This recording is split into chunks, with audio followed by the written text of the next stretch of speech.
All right, all right. Is this Zach? No, that's not Zach.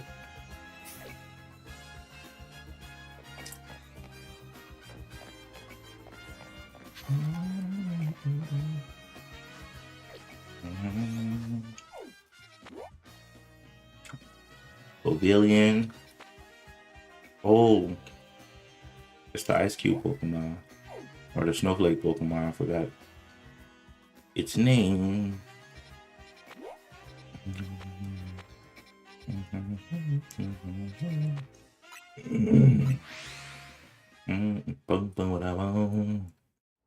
Actually,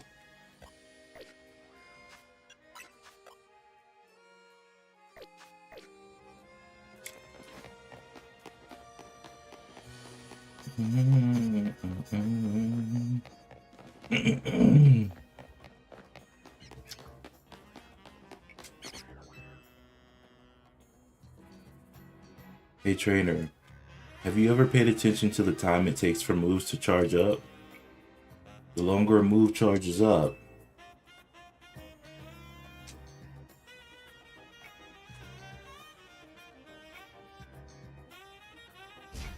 the harder it hits.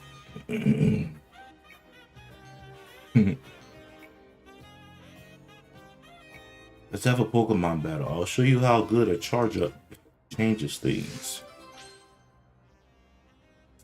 If you say so. Talk to me when you're ready. I'll just be here biding my time and charging.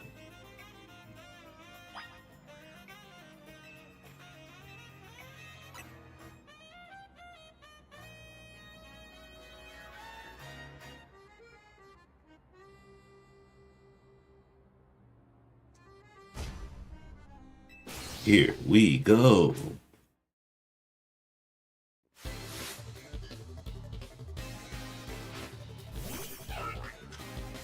Galarian Farfetch, huh?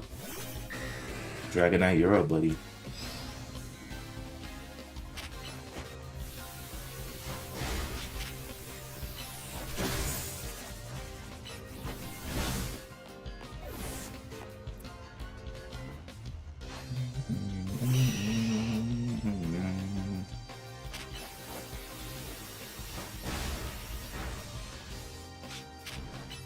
Oops.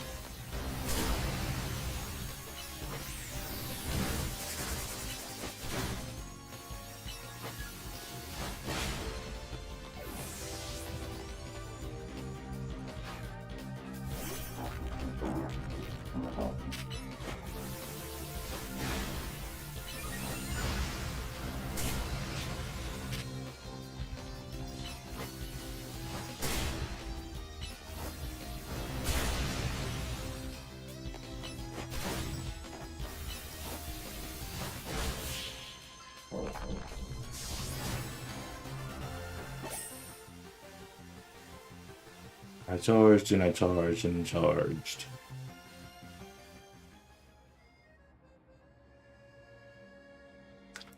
I'm all out of charge.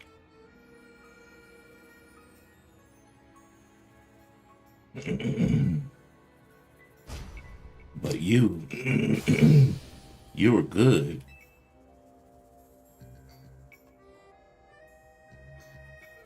Here, take this TM and do some charging.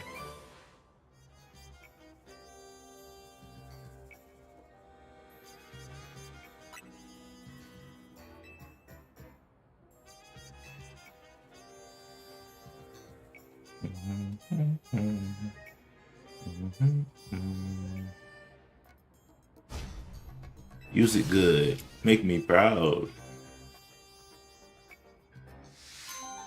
He sure does charge up a lot.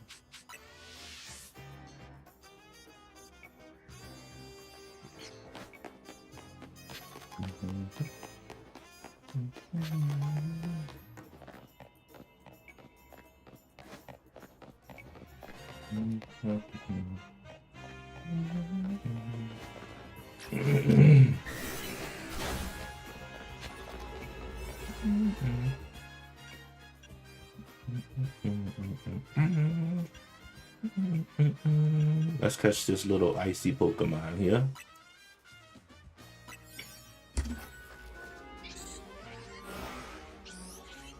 I gotta be careful because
oh, couldn't catch any of them, huh?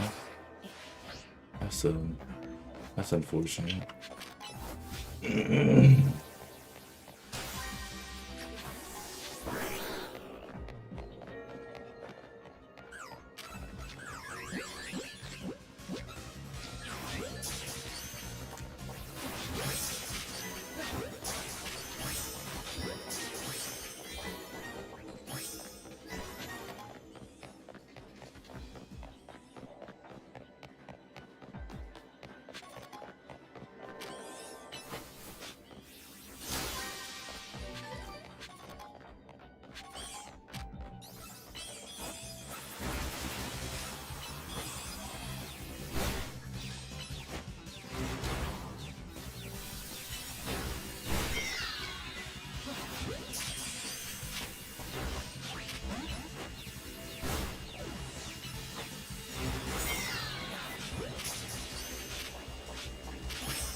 One cry going on.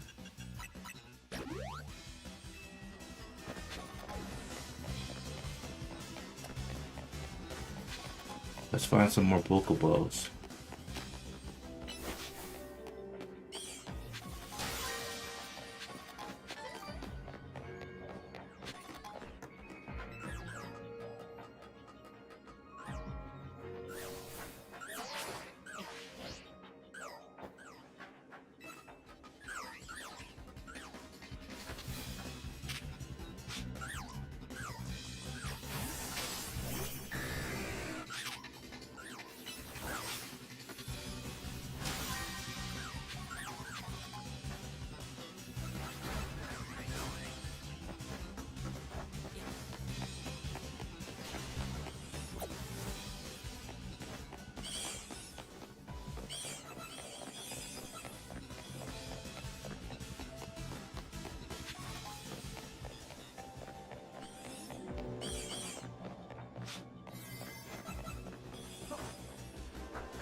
Got some sauce.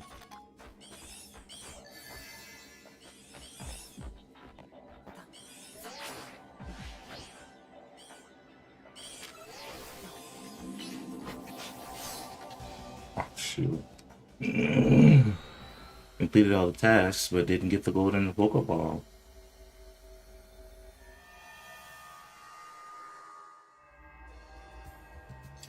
But at least I caught that cry going on. That thing was tough to catch.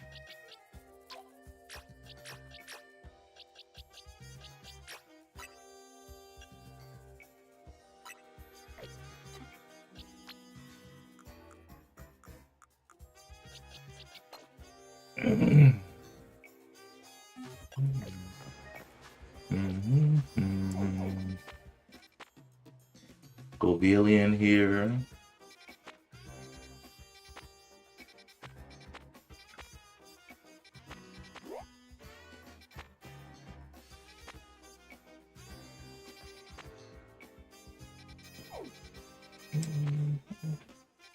Mungus is in that one.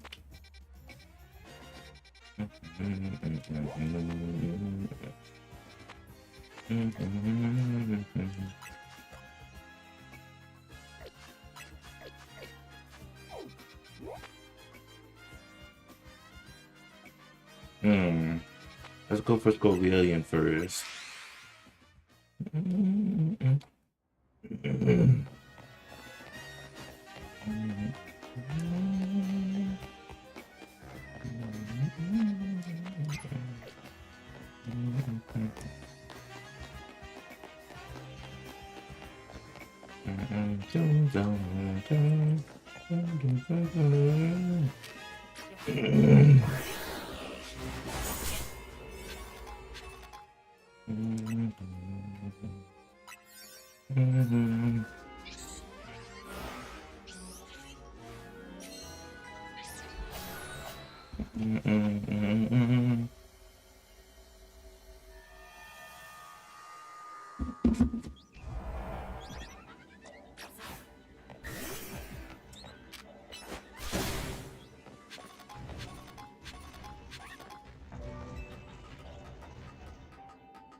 Caps the kid.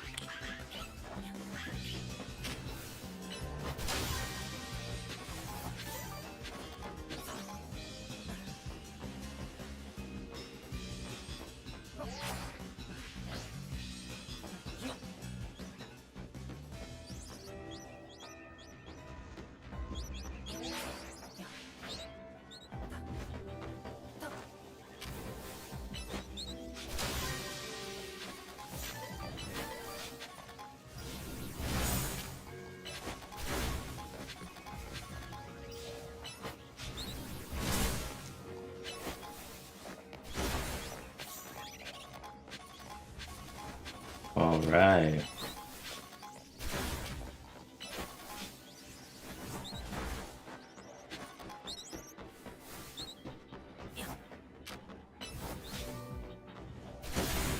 I gotta catch some Pokemon.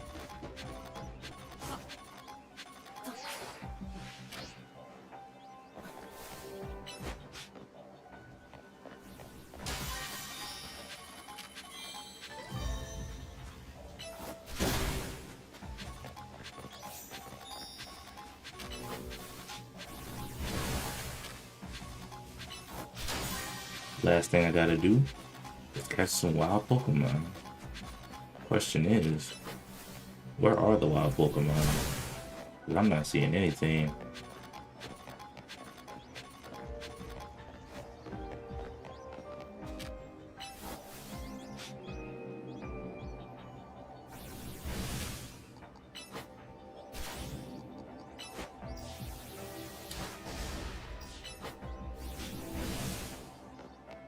Um, I guess I'll just catch some fletchling.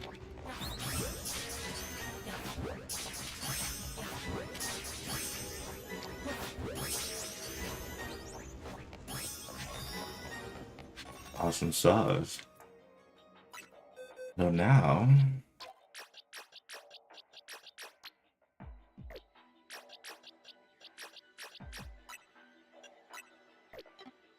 I can release those guys, and then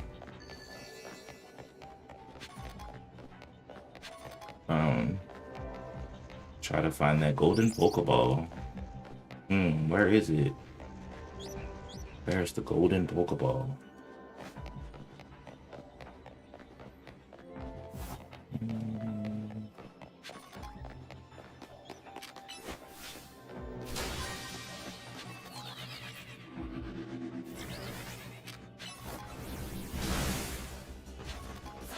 Uh-oh. Something caught our eye. Oh, it's a Houndour. That's no good.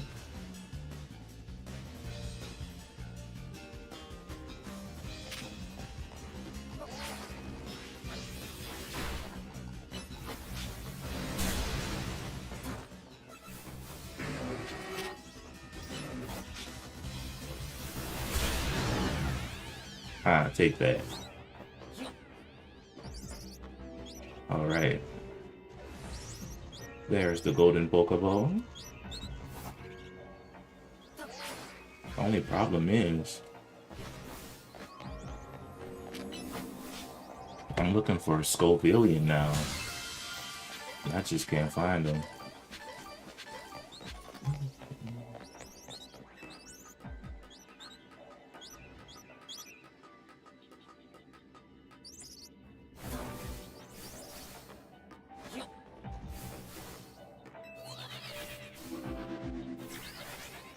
Wow, that's a quick portal.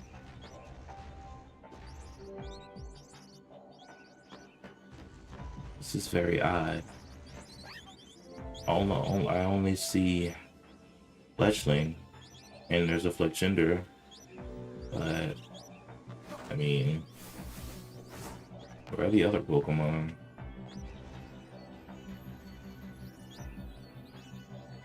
Huh. This is quite odd.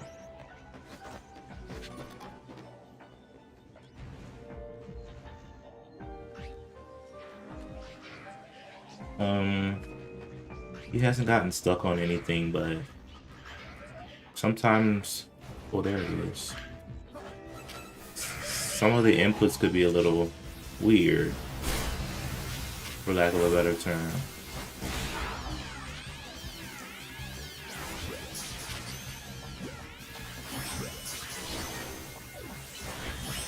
Sometimes when I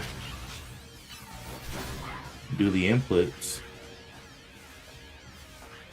Dragonite takes a weird path and he goes around, and then he gets stuck. But it only happens in one of the Wild Zone setups.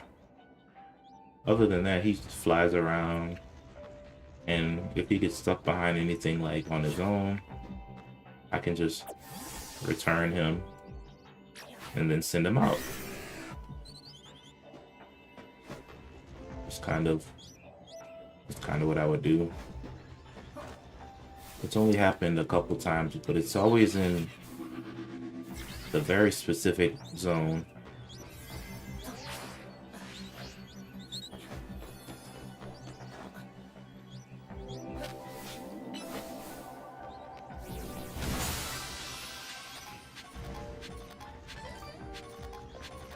Awesome.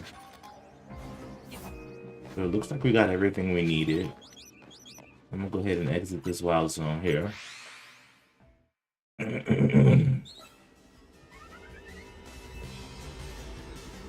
Welcome back, Axel. Good to see you, man.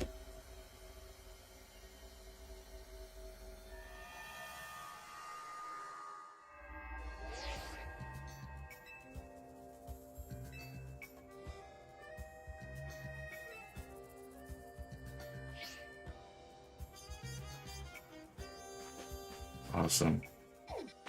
But basically, the only thing I have left to do is catch all the Pokemon and complete all the side quests here. It's going to be exciting.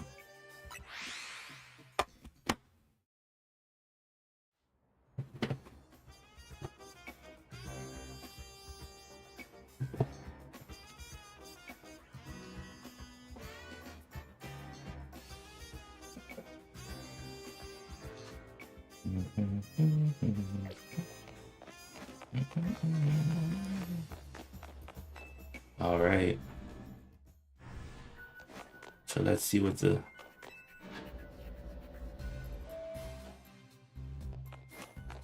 very good, very good.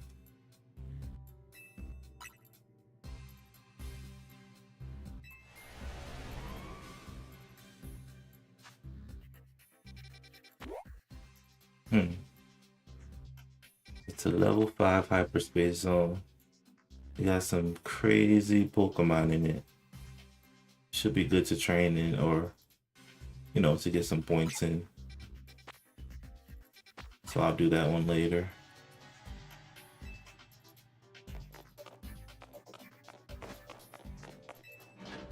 Let me do some side quests here. I reckon I'll do maybe about 10-ish of the side quests.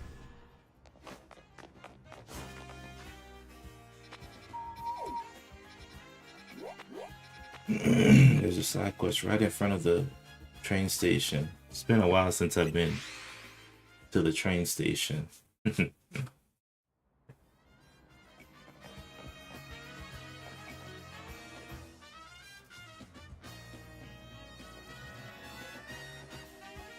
Very cool, man. Sounds good.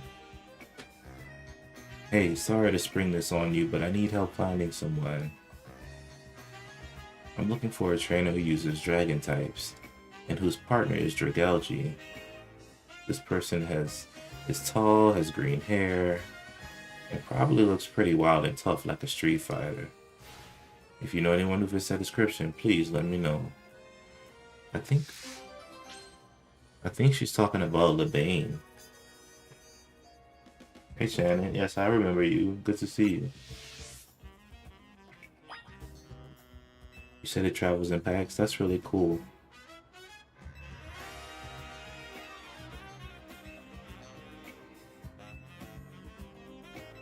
He's talking about LeBane. LeBane's the only one who has a Dragalge as her main partner that Mega evolves. And I think she's tall and has green hair too. LeBane lives in, or she works in Hotel Richisime here.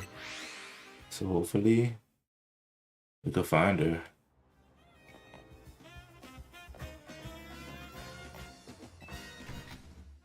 Yeah, LeBane is Jacint's right-hand girl.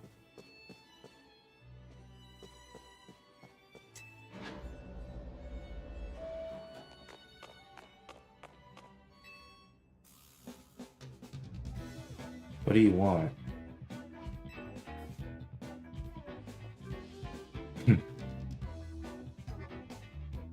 What are you wearing? Who cares what I'm wearing? It's none of your business. Eesh, talk about tactless. Guess some things never change. Good to see you again, Marcia. My Pokemon and I have been training tirelessly to finally take you down, LeBane. Ha! Training hard's a given for any fighter worth their salt. I've gotten stronger too. Oh, I'm counting on it, and I'll beat you anyway. Then you'll have to make good on your promise. LeBane, you know that I cannot allow you to participate in extracurricular non-SPC activities. Not without me, of course. What? We've got a score to settle on the battlefield, lady, so stay out of the way.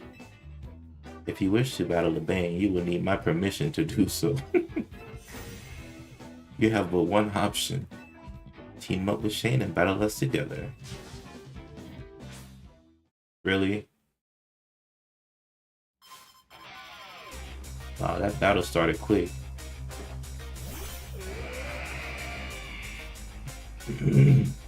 I'm not liking this. This is a bad matchup for us. I'll take out the Tyrantrum.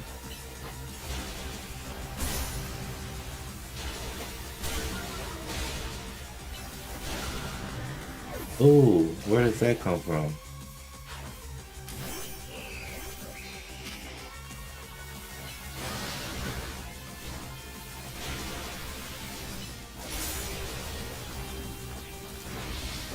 Favorite shiny? Good question. I'll tell you after the battle.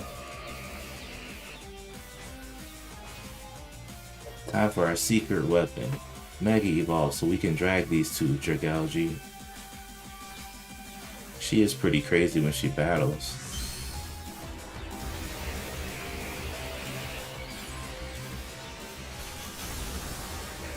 Mega Dragalge.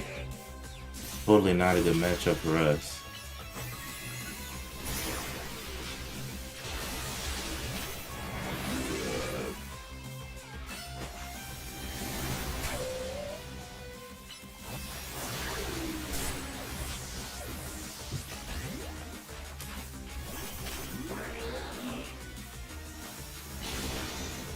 Oh, nice.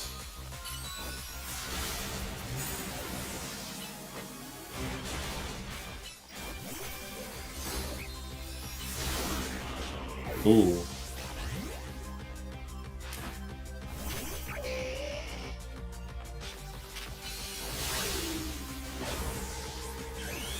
Alright, let's join the fun. Charizard, you know what to do.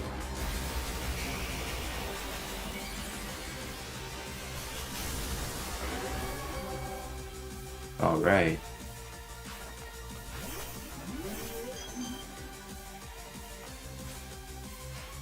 And Jacinth does it also. It is our responsibility as elites to guide the masses, Clefable.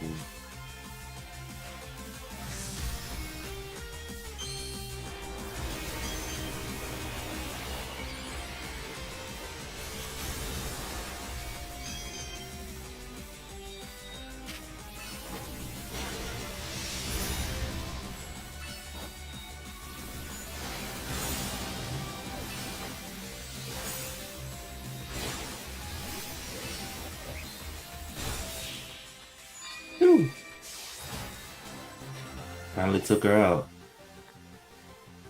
Wonderfully done. It would seem you pair perfectly with any partner. You got me, Marsha. I can tell how hard you've been training.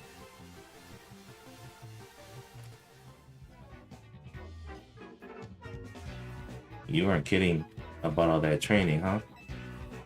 Told you so. Though I admit this victory was largely thanks to Shane. Still, a win's a win, and a deal's a deal. Now you have to fulfill the promise you made. Levain, partner with me.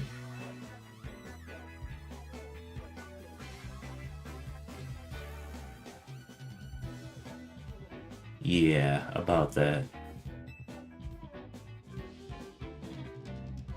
I've already got a partner. I'm sorry, but that's one promise I just can't keep. And yet you partnered up with Gwen. Or did I imagine that? I already told you, I did that for Miss Ansha's benefit. I see how it is. Guess I took too long training and missed my shot, huh? No worries, I get it. And Levain, that outfit looks good on you. Thank you for your help, Shane.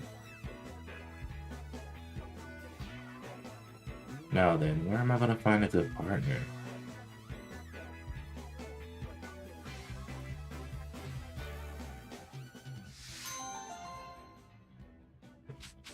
Interesting.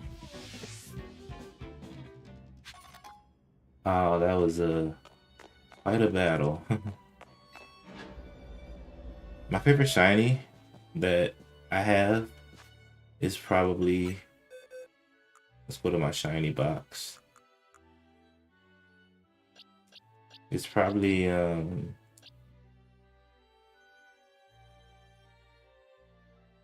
this little guy here, Heliolisk. He's very unique looking. Plus, I think he's a cool Pokemon too. I have Drillbur too, but you know. Also got a Magikarp. I caught this one just roaming around.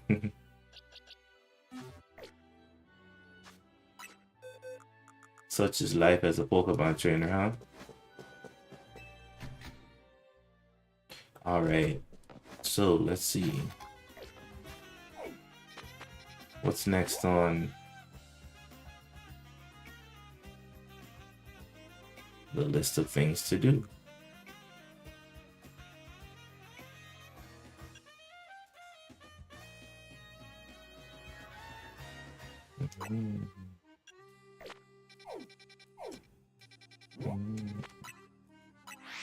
Alright. So I finally got the Scovillion, so I can totally do this quest now.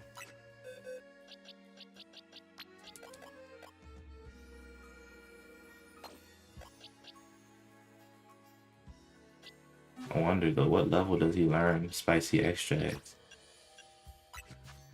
Oh, he already knows it.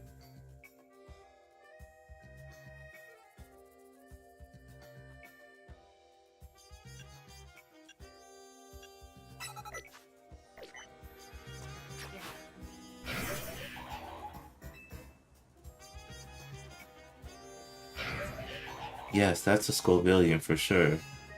It knows the move Spicy Extract, and it's got 2 spicy looking faces. Perfect. Let's get this Spicy Fiesta burning. I'm ready. Ready to cook, eh? I like that fire in you. Let's get to work spicing up everyone's dishes.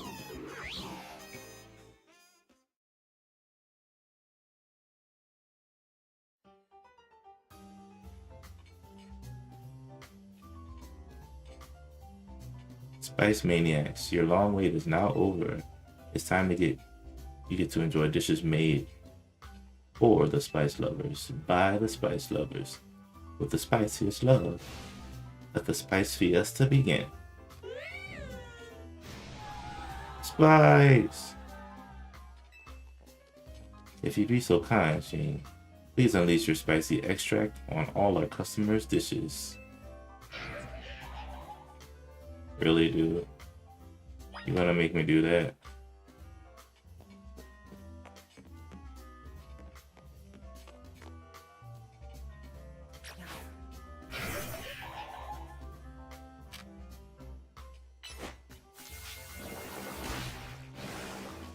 Whoa.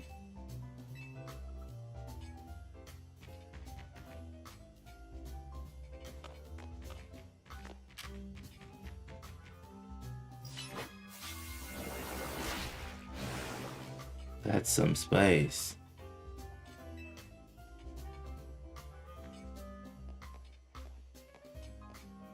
Oh look, it's Grisham and Tarragon.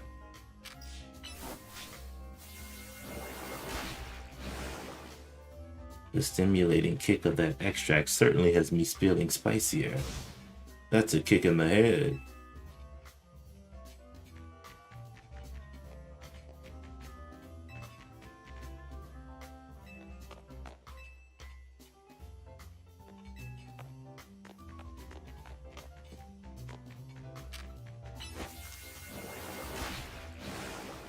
Spicy extract.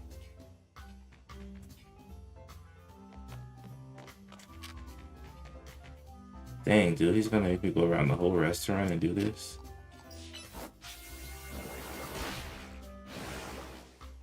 Ow, it got in my eye.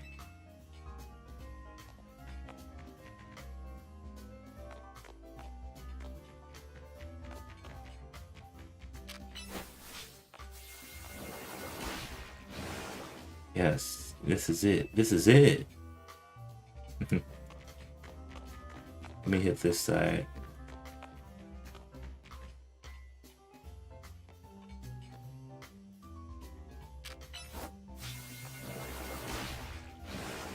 Whoa. Spicing up everybody, huh?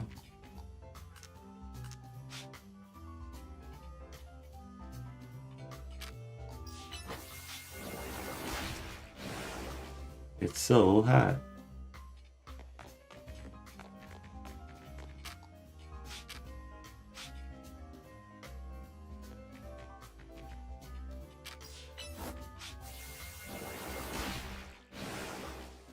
Go Scovilian.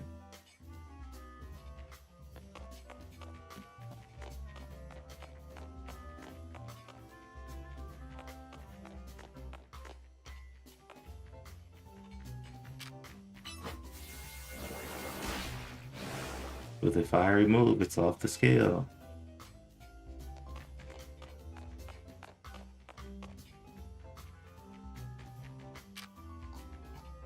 What up? How's it going, man? I hope you feeling okay tonight. I'm just spicing up at the whole restaurant.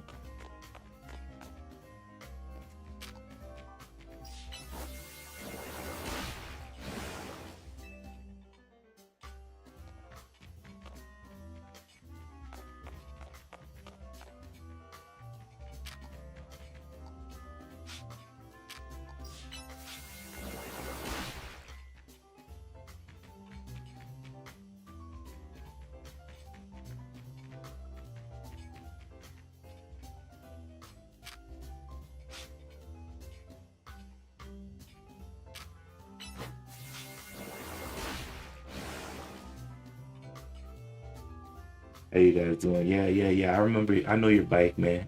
Hey, I see you changed your name. Good to see you again. You managed to hit every last table with a nice helping of spicy extract, huh? For the spice lovers, by the spice lovers, with the spiciest love. What a spice fiesta.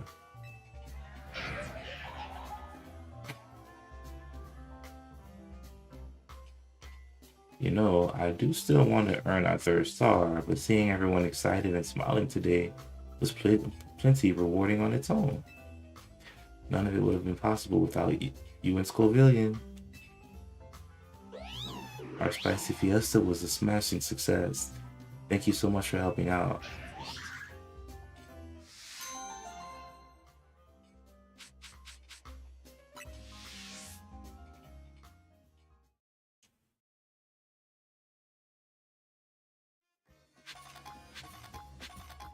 Alright, that was a cool mission.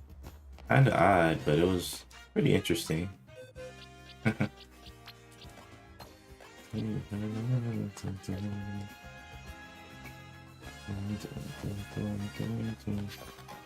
Alright, here's another side quest. I told myself I'm going to do about 10 side quests today, and these are the new side quests that you get from the DLC too. So it should be pretty interesting. Have you heard? There's been some trouble within Corsartico over our guard Pokemon. What's wrong? Well, the fact that you defeated our Dedim led to quite a lot of bother. Not that I'm blaming you personally, but there are some people in the company who didn't want to properly look into who defeated our guards, or why that was even possible. They only wanted to cause a commotion over the fact that our guards were defeated at all. There was a great deal of debate over what we should do to avoid such trouble in the future. And the solution we landed on was more Pico.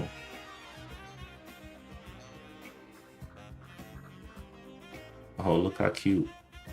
I'd like to ask you to battle our guard Morpeko and evaluate whether they will be up to the task. So should they keep the Dedim or should they switch to Morpeko? Please let me know as soon as you're ready. Hello, guy. Welcome.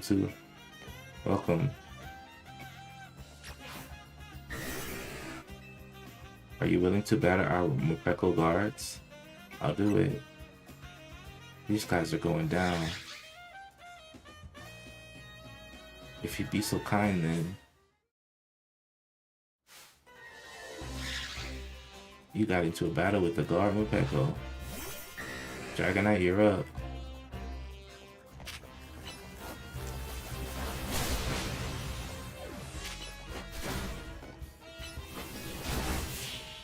Oh. Yeah. More.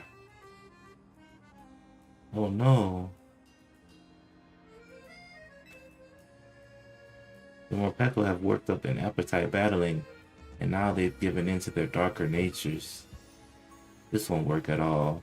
We can't have Quasartico's guards acting like that. I think I'll just recommend that we keep our cute, strong, reliable Dedin, as we always have.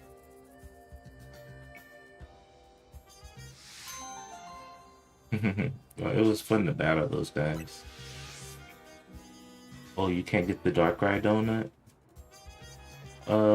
It just takes, honestly, you need the best berries to get it, to be honest. Like, I forgot how to make it, but I know that I needed the best hyperspace berries.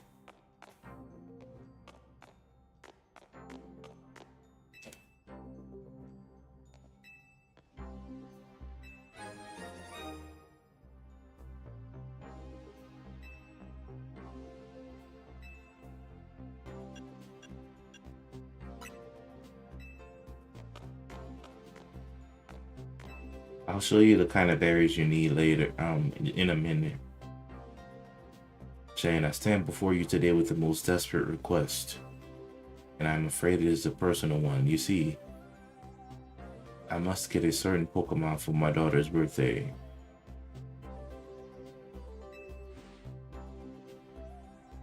She absolutely must have Mimikyu. I tried explaining that Mimikyu are nocturnal, and perhaps not the best Pokemon for a young child to look after.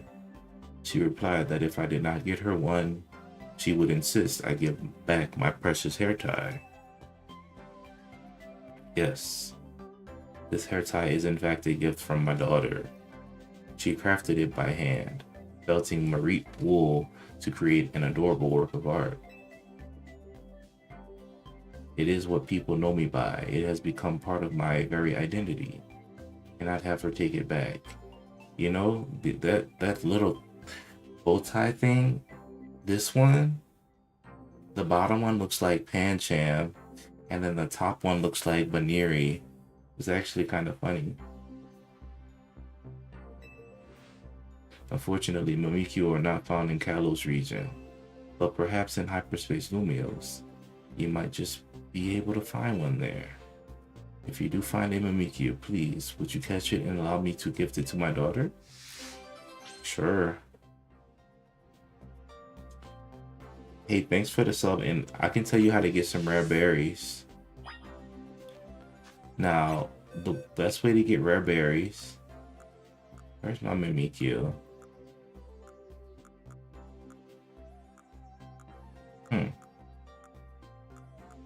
Could have sworn I had one. The best way to get rare berries is to go into the hyperspace distortions. You want to go to a pretty high level one, 4-star or even 5-star, okay? And then once you go into those, complete all the tasks in there. There's usually 3 tasks. Complete all the tasks, and then after you do that, it's gonna tell you that a golden Pokeball has popped up somewhere. Go find that golden Pokeball, and usually in the golden Pokeball, they have the most rare berries. So that's what you want to do. You want to complete all 3 tasks in the high level, in the 4-star or 5-star distortions, and then you want to get the golden Pokeball and then break it, and do that for a couple times, and you should have lots of rare berries. Remember, in the golden Pokeball, it has the most rare berries you can find, so you want to aim for those golden Pokeballs. That's how I got my Darkrai donut, and that's how I got my Rayquaza donut too. I know you're not on that part yet, but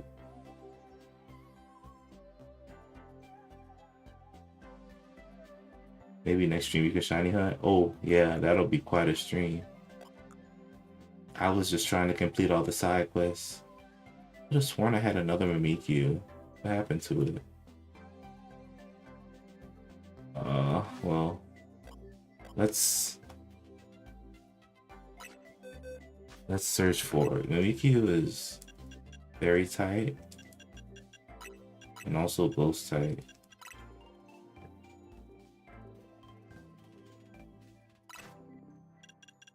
Here he is, in box 13.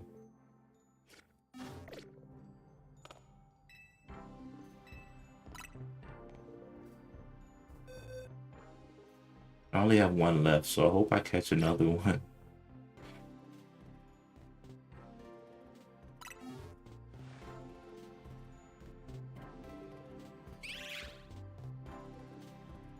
You have my lifelong thanks for this. Mimikyu has a fairy type, making it strong against dragon types.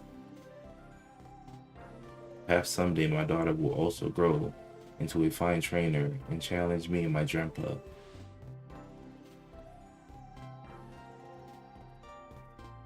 That will be the true test of my dedication, as it were. Thank you for all the many ways in which you aid me, great and small. Haha. Mimikyu is funny. I kind of wonder how it looks under there, though.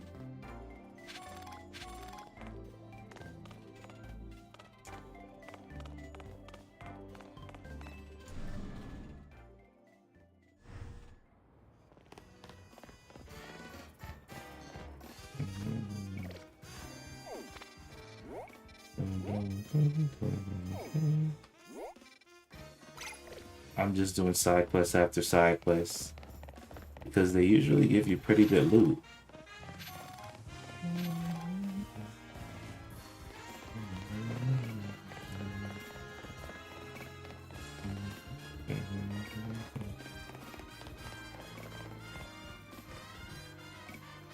Maybe you can shiny hunt a slowpoke. I mean, absolutely. That sounds like a good time.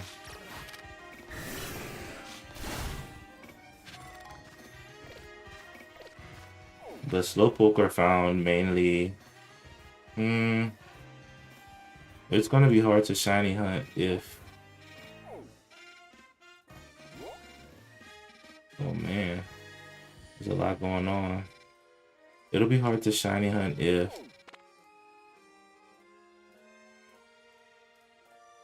it's not in the hyperspace, because then I can't make a donut. That makes it easier. The donuts could give me sparkling power, so I might be able to, but there's also slowpoke in Wild Zone 11 here, so I could always try it.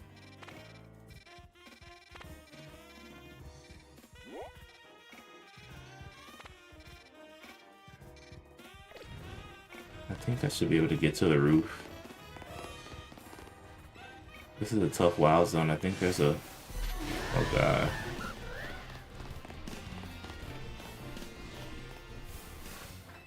Why do you want me to shiny hunt a slowpoke? Do you like slowpoke?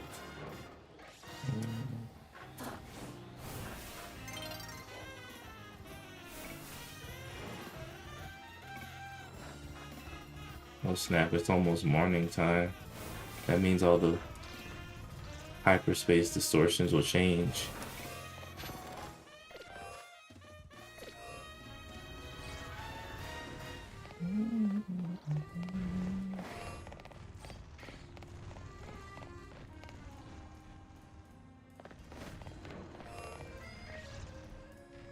Okay, man. I'll see you. I'll see you soon.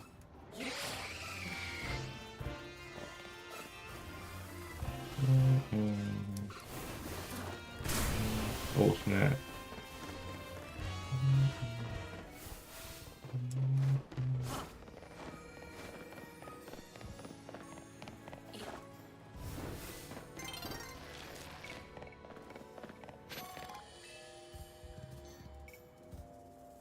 There's only one Pokemon with a body made of plasma that lets it infiltrate appliances. Okay, Axel. We're talking about Rotom, of course. I see you have a Rotom phone. Rotom phones are very valuable. After all, there can't be an infinite supply of them. There aren't enough Rotom in the world for that. Rotom phones are amazing. Yes, but Rotom truly shine when it enters a household appliance. Want to battle different forms of Rotom as it possesses various appliances? If so, just let me know. I wonder what appliances Rotom will take over. Huh, they're gonna show me all the Rotoms.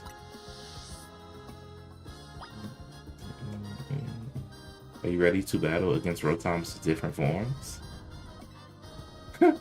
Dragonite, what are you doing?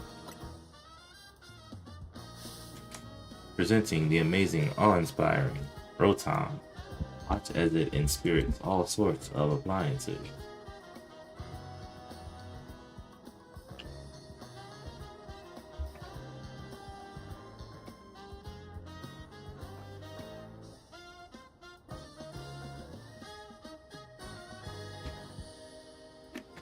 Introducing our first Rotom.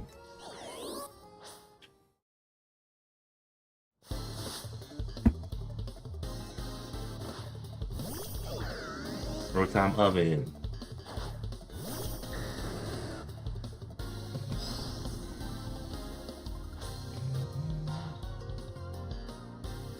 Heat Rotom. That's the name for a Rotom when it possesses a microwave oven like this. Heat Rotom is an electric and fire type Pokemon. And look, it is no longer a ghost type.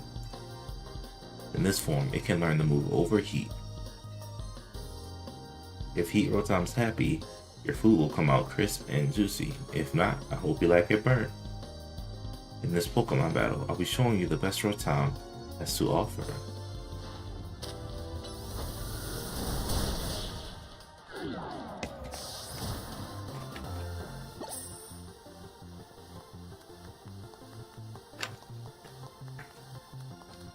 If you can't stand the heat, Rotom, get out of the kitchen, right?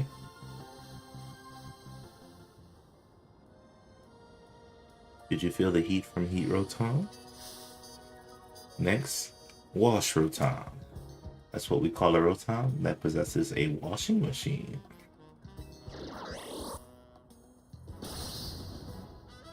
I'm awash with excitement. What up, Ninja Bird?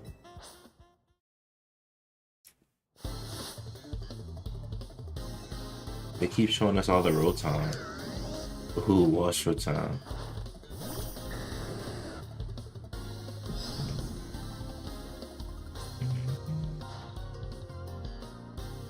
Wash Rotom is an electric and water type Pokemon. In this form, it can learn the move Hydro Pump. Just thinking about it pumps me up. It's very considerate. It'll only start washing to a load of laundry if you've added detergent to it. But there's always a risk of flooding your home.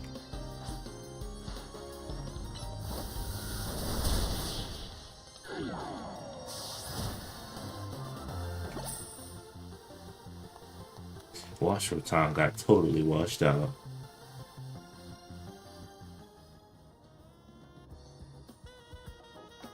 I bet Wash Rotom washed away any doubts you had about it. Coming up, we've got a Rotom that has seized control of a lawnmower. Mow Rotom.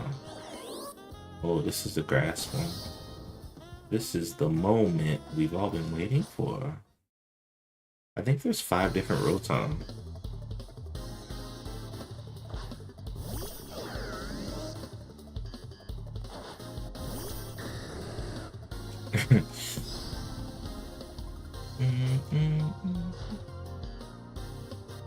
Mow Rotom is an electric and grass type. In this form, it can learn the move Leaf Storm.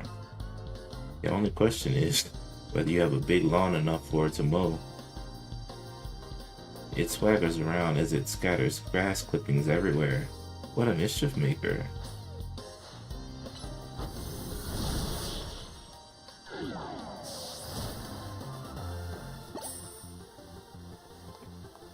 Morotom got mowed down.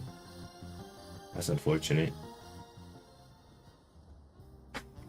Morotom's mowing power is most impressive, huh? Next in line is Fan Rotom. This is the name for a Rotom that has taken over the fan. How fantastic.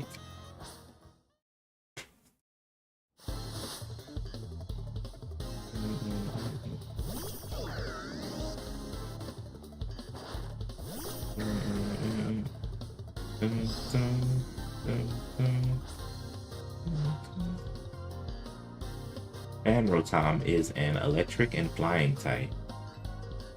In this form, it can learn the move Air Slash. And since Rotom understands voice commands, ordering it to use that move is a breeze. I think you're talking about the Oven Rotom. I beat him earlier on. It's also quite the prankster. You never know when it'll blow your important documents away.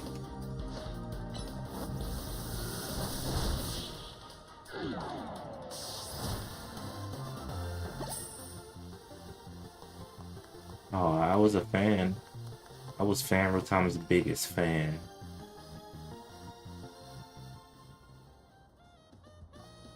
I'm sure Fan Rotom absolutely blew you away too. And last but not least, Frost Rotom. That's what Rotom is called when it takes over a refrigerator. That's so cool. It gives me the chills.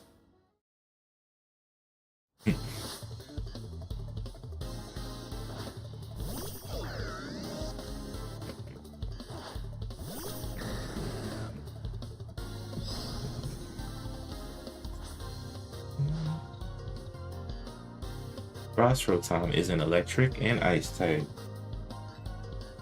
In this form, it can learn Blizzard. It wreaks havoc by freezing everything around it. That doesn't really sell you on it, huh? By the way, I hear Rotom's form changes have something to do with its special motor.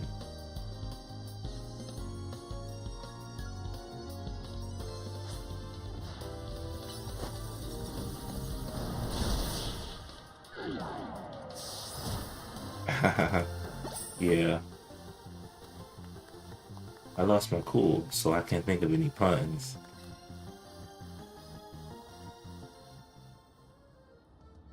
I was such a motor mouth talking up Rotom that I hardly noticed the battle had ended.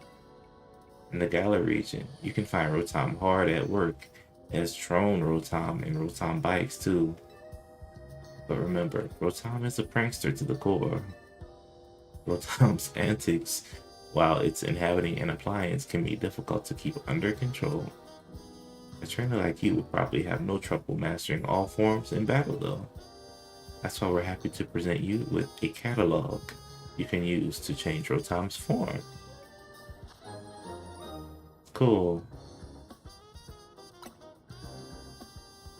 Yeah, Fridge Rotom has always been the ice type one. Try using that catalog if you ever catch a wild Rotom somewhere.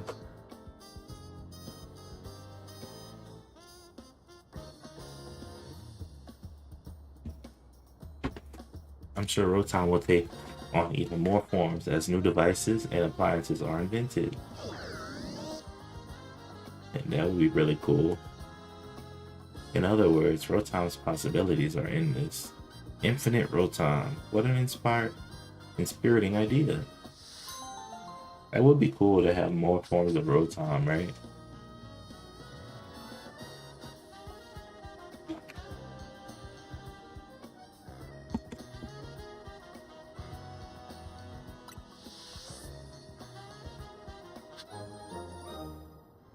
We got the Rotom catalog. That's gonna be useful. Do I have Rotom? I have sworn I caught one, but these days I don't even remember.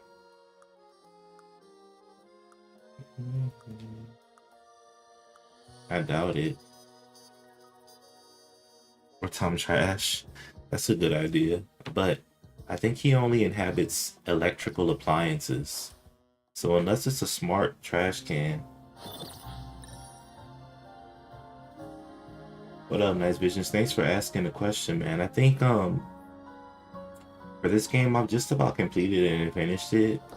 I will be going back to Zelda within, I would say, a day or two. Do you have DLC shiny to trade? I don't have many shinies, and that's only because the only thing I have really left to do is just to complete all this DLC side quests, and there's not many. I was gonna complete a couple tonight, and then probably get back to probably get back to my Zelda. There are trash cans that use electricity to automatically open. Yeah, you're right about that, Ninja, but I was just saying, like, if it's gonna be anything, it's gonna have to be it has to be an electrical appliance for Rotom to inhabit. Oh, I don't have it yet.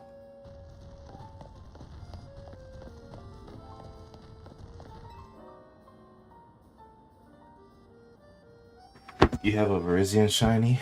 I don't know what you would want for that, man. I have some shinies, but I don't know if you would want what I have. I'll show you in just a minute. You, wait a tick, aren't you the trainer known as Shane from Team MZ? Yeah, you got me. I knew I recognized you. I wonder if I could trouble a renowned trainer as yourself with a trifling request. I am an auteur, you see, a writer of great novels. Not that my talent is appreciated by the masses, but I've got just the idea for my next manuscript.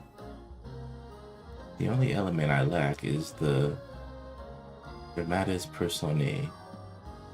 A famed trainer like you could round out my cast and provide the inspiration I've been looking for. I have an idea for the Pokemon my tale shall require. Could you assemble them for me? Oh my gosh. First we must have a ground type. Next, a Pokemon that knows Flamethrower. Finally, a Pokemon bearing a Megastone. I must see all three, then my creative juices will surely runneth over. I think I have everybody. I think I have all three of those Pokemon in my party right now. Ground type, Diggersby. Flamethrower, Charizard. Megastone, any of these guys. Air Pod, Rotom for Psychic. Possibility.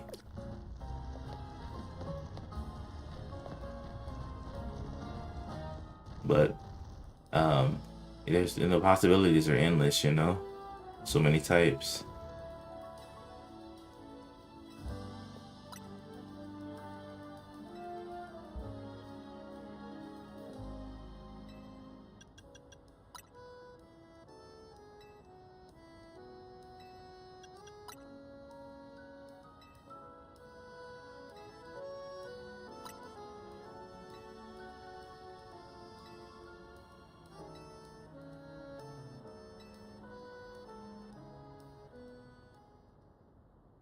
Our tale begins deep in the wilds of the Kalos region. There, in a forest replete with nature's majesty, a Pokemon called Diggersby has a thought. I wish I could Mega Evolve. And so our hero journeys forth in search of a Megastone, trainer Shane by their side.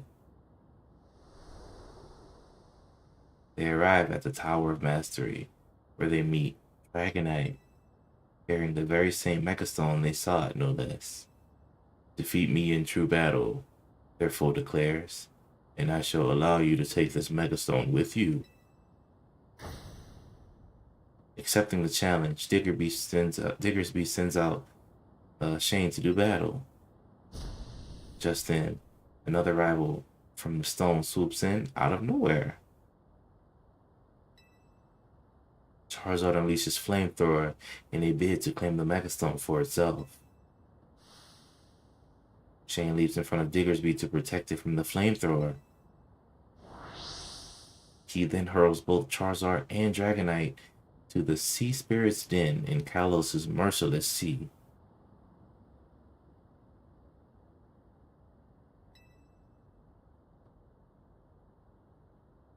Tawny, the mysterious and mighty figure who governs all Mega Evolution, all everything. She recognizes and rewards Shane, granting him a Mega Evolution of his own. Yes, it is the first ever human Mega Evolution. Witnessing this miraculous sight, Diggersby's faith in the power of Mega Evolution is affirmed. Inspired, Diggersby vows anew to find a Mega Stone of its own. Yes, its very own Diggersbyite stone. That makes no sense. Diggersby can't Mega Evolve, but that's pretty funny. Phew, I know it's going to be a bestseller. Yeah, for sure. Now, I'd better get it all down on paper so I can submit my manuscript to Lunil's Press. I can't thank you enough for your help. You'll write a blurb for me when it comes out, right? Dang, that's pretty good. It's such a plain one, though.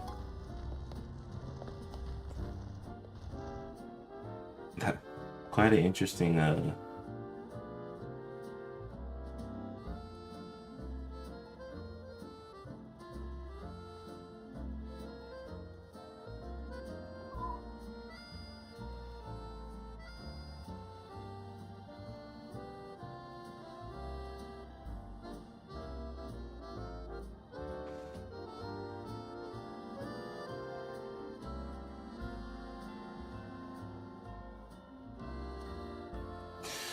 well, so that was an interesting story.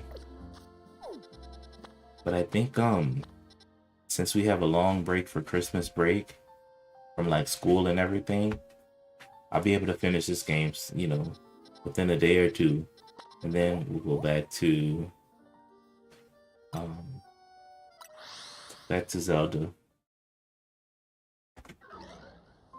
Oh snap. I finally done it.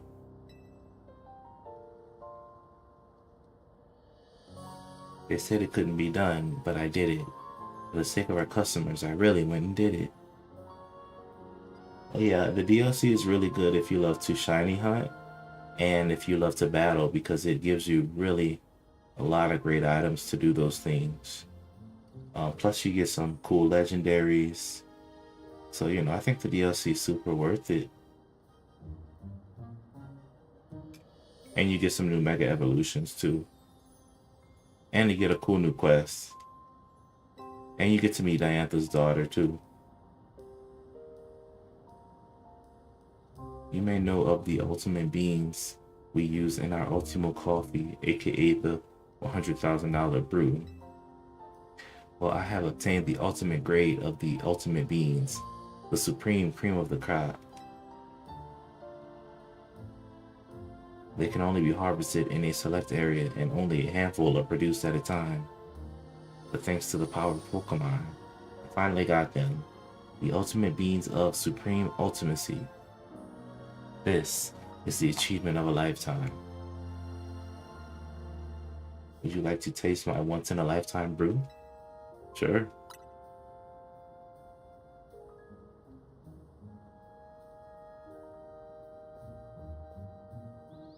Then prepare to pay the price. It'll cost you 1,000,000 Poké Dollars. If you're truly interested, and you're sure you won't regret it, then go on, order a cup. Are you kidding me? Have I played Deltarune or Undertale? I haven't played those, but I've heard great things about those. You guys think I should pay $1 million polka dollars for this?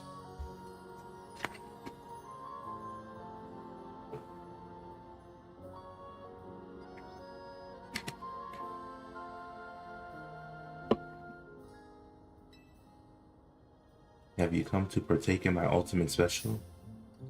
Oh, should I do this? I know 100,000 is steep, but $1 million? She's lucky I have almost 5 million polka dollars from my battles. But I'm gonna do it for the sake of the quest. I'm gonna say no at first and see what happens. Actually, no, I'm gonna do it. She's not gonna let me do it for the plot. Yeah, seriously.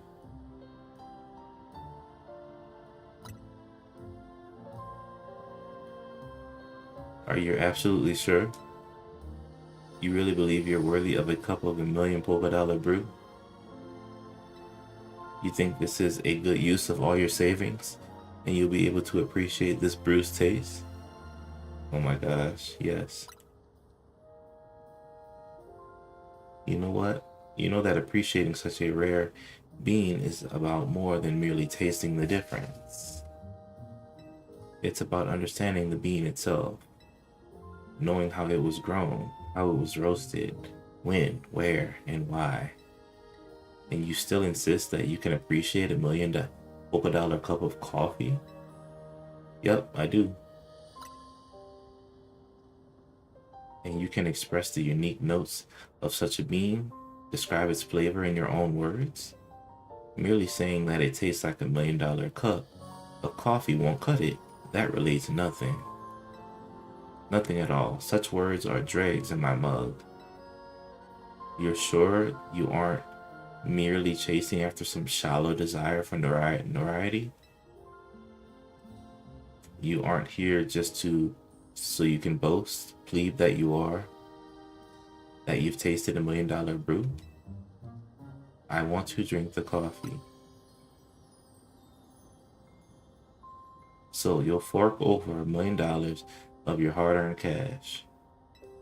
Then you'll spew out some ignorant commentary about the flavor and simply embarrass yourself.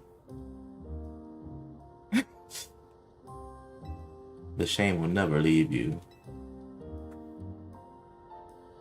You realize what's at stake, don't you? And yet you claim to be ready for the ultimate special, the ultimate coffee of supreme ultimacy? I want the blasted coffee.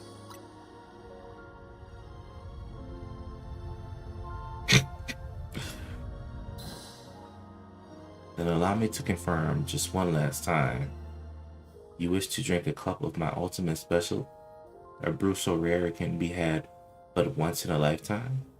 You seek the ultimate coffee of supreme ultimacy? Just sell me the dang coffee.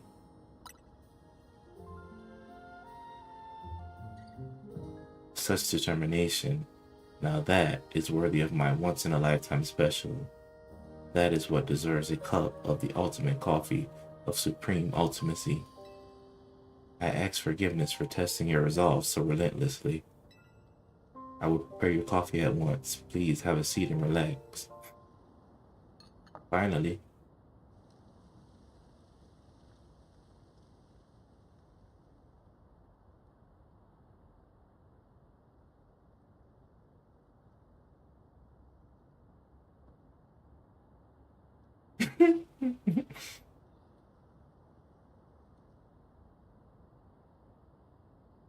Go ahead, dear customer. Try my ultimate special, the ultimate coffee of supreme ultimacy. All right, bottoms up. He said, wait, let me take it in. All right, bottoms up.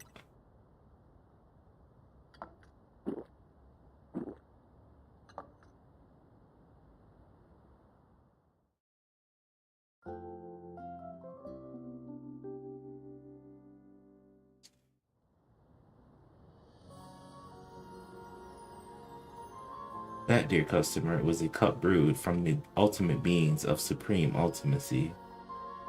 My ultimate special, a once-in-a-lifetime delicacy. And how would you describe the flavor? An experience of joy that dims all others. The ultimate in aroma and aftertaste. Truly a once in a millennium flavor. Pretty normal, I guess. I'm gonna say the ultimate in aroma and aftertaste. Thank you for your lovely words. They are most worthy of $1,000,000 cup of coffee.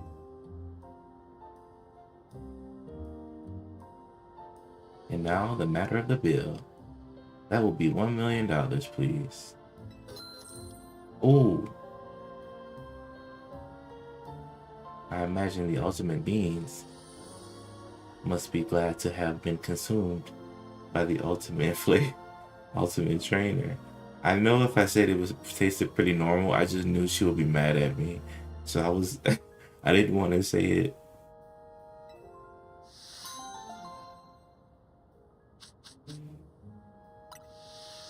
Bro, why would she sell me $1,000,000 cup of coffee?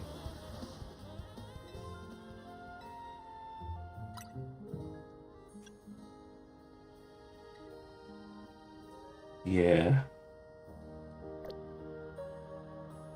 So this is the shop that sells $100,000 cup of coffee, but that side quest was $1,000,000 cup.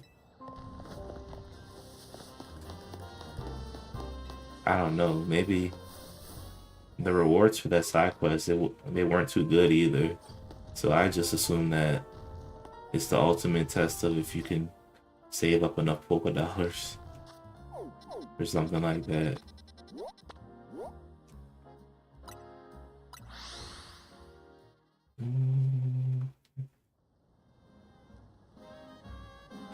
I'm just flying around doing side quests, guys. Well, look, it's I forgot the name of this Pokemon. Purloin, yeah. He says, "Yo, Socrates, it's a cup of coffee." Yeah, she was really philosophical with that one. I need your help. I have a date with the lady who likes Purloin, but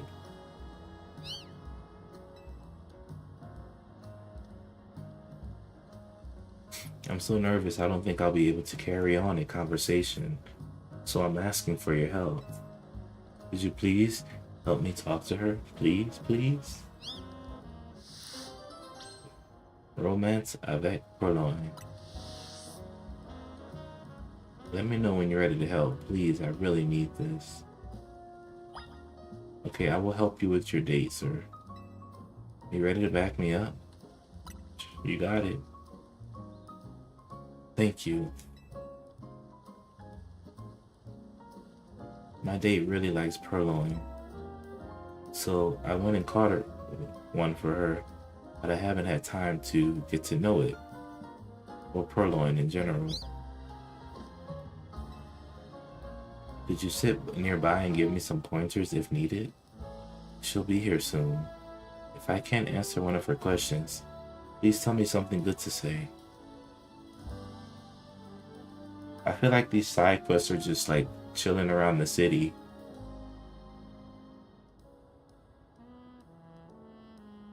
All you need in life are Purloin, nice cafes, and stimulating conversation. I'm sure you know what kind of Pokemon Purloin is, right? Oh shoot. What kind of Pokemon is Purloin? I don't know this one. Is it the devious? Cruel or intimidation? Darn it. All Pokemon have like categories.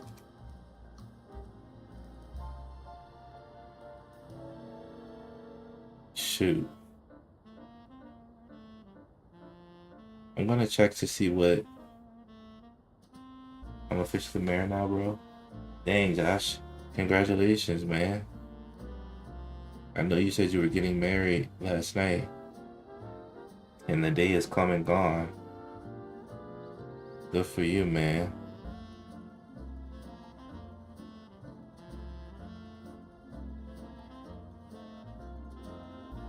Okay, Purloin is the devious Pokemon, according to the Pokedex.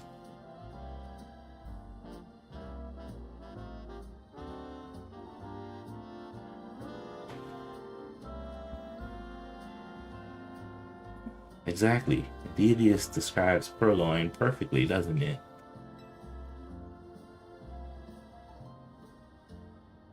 Do you know why Purloin steals people's things? Yeah, man, that's crazy, Josh. Congratulations, man. That's good to hear.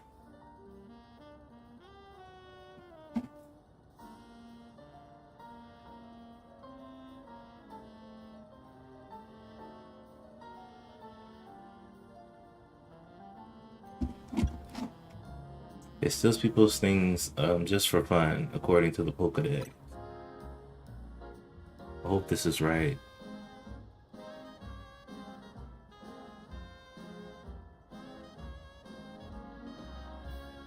That's right.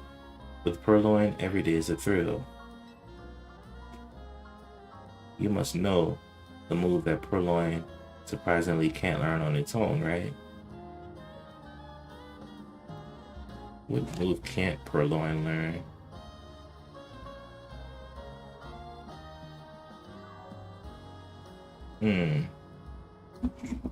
According to the Pokedex, it's foul play.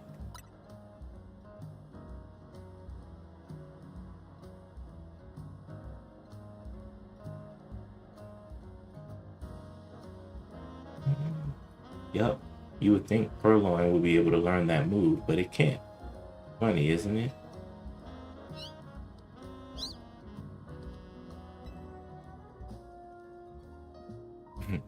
It's so fun talking with someone else who loves Purloin. I could keep going for hours. Well, it seems like Purloin enjoys your company.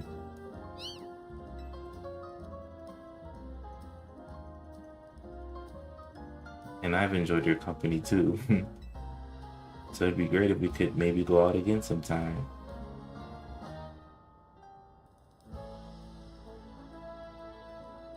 Sure thing. I'd love to chat about Purloin again. Thank you. I'll be right back. Looks like his first date went well.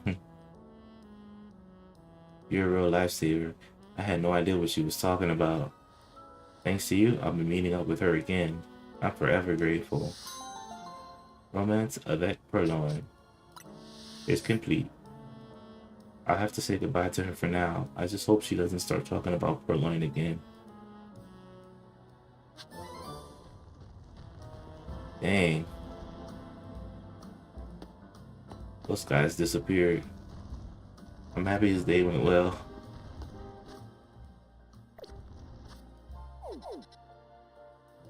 Yeah.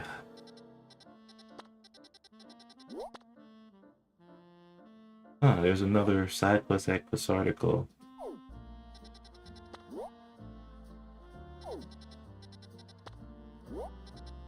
There's also a side quest here. There's lots of side quests. But I'm getting kind of tired. I want to do one more side quest tonight. Or maybe two more.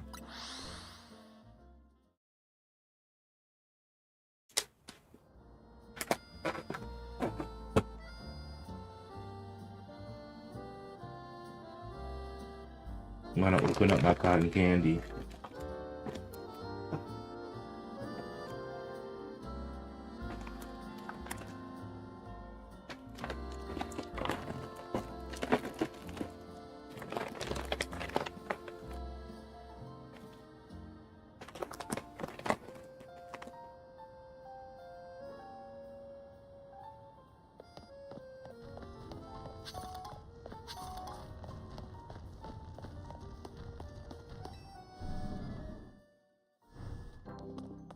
Hey, look, it's Chet.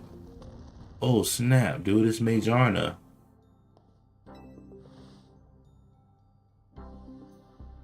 Ah, I hear you've been hard at work for Lumios, as always.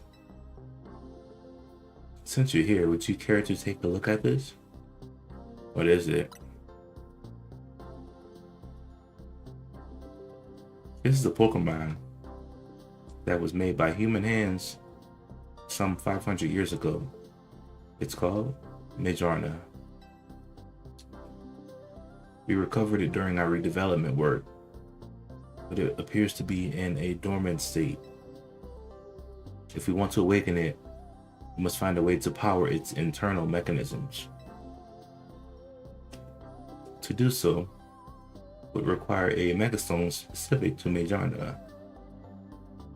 We had asked AZ to create one for us, but since that will unfortunately no longer be possible, we'll have our team here at Quasarticle Inc. produce the stone. Can we ask you to assist us with gathering necessary materials? We will require 999 Megastones to create this.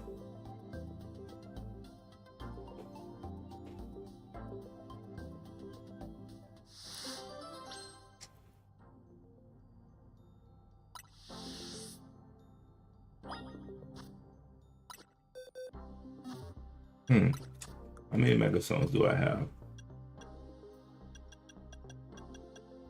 Ooh, I'm close. I have 939. I will go find some right now.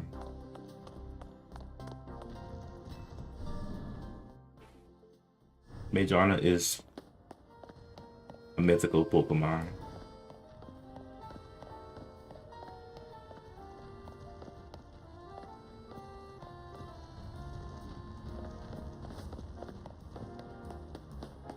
Hard part is I have to find Mega Shards around the city now.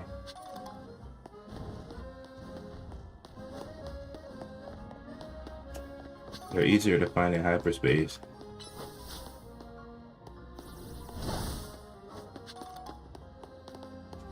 Around the city,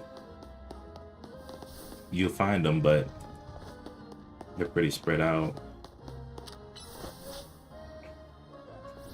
Ooh, it's a shiny.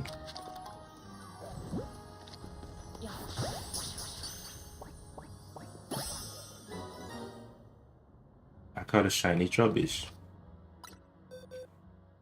Lucky, lucky.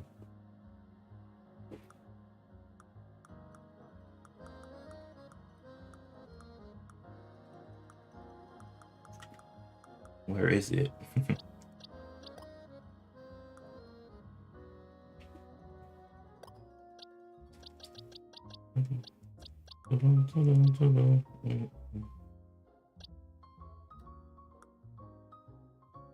Yeah, caught me a shiny Trubbish.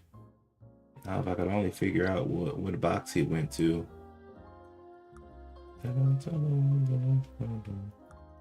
Huh, I'm stumped.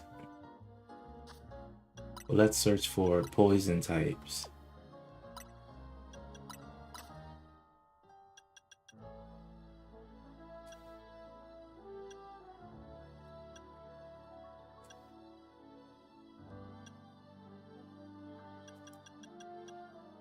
Oh, he's in box 7.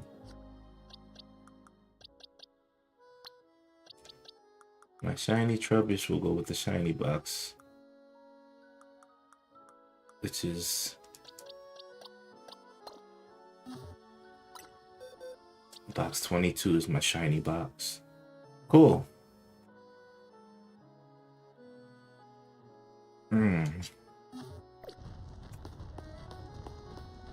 Good thing I found it. Just hanging out in the back alley there.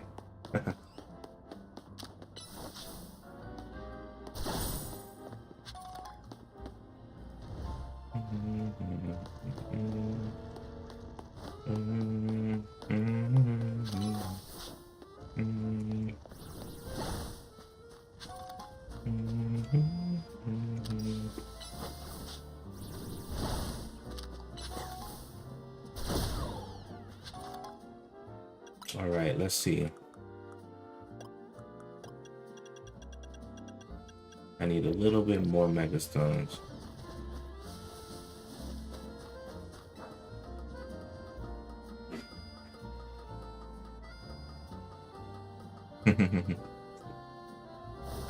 I know the rooftops usually have quite a bit.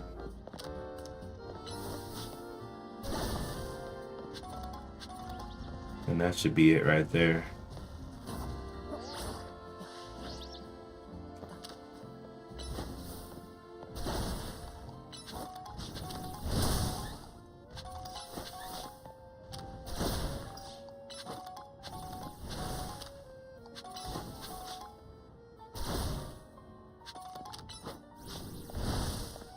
Alright, back to Casardico. Turn in these 999 mega shards.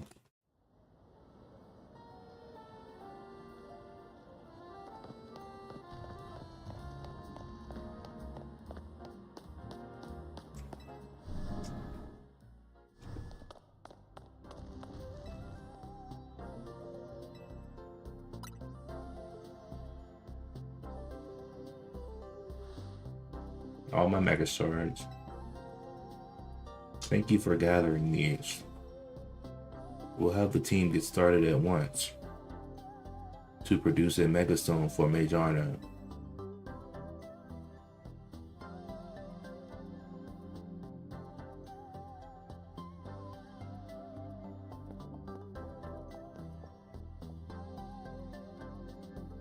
Majarna's megastone is ready. Here it is, Majarnite.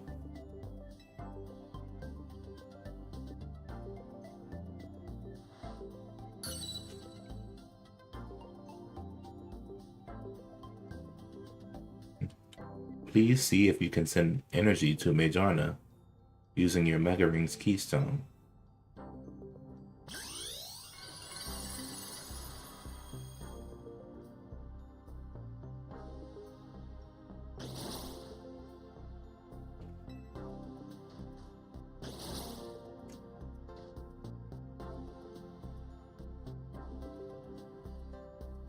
Ah, good morning to you, Majarna.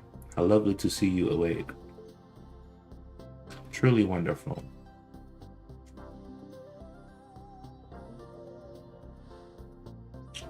And I hope we can rely on you to show Majarna the wide world after such a long time asleep. Please take good care of Majarna.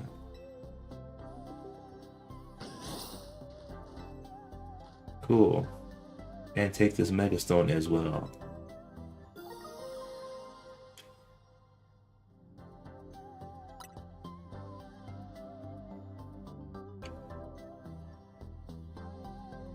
I so appreciate all you do to look after this fine city. And Tawny as well. Interesting.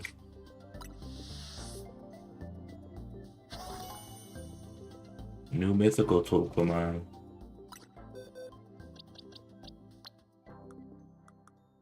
All my legendaries and mythicals are in this box.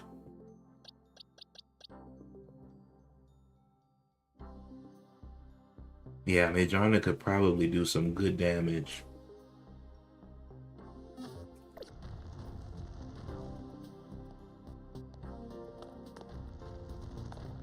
All right.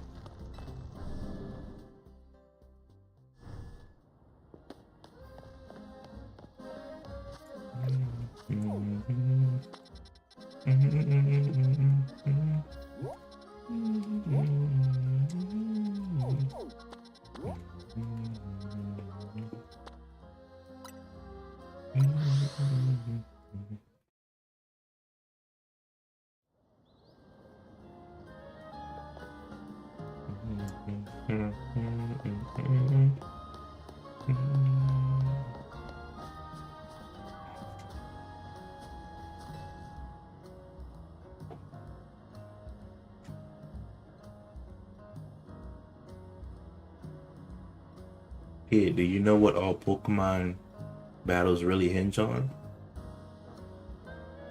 Your strategy?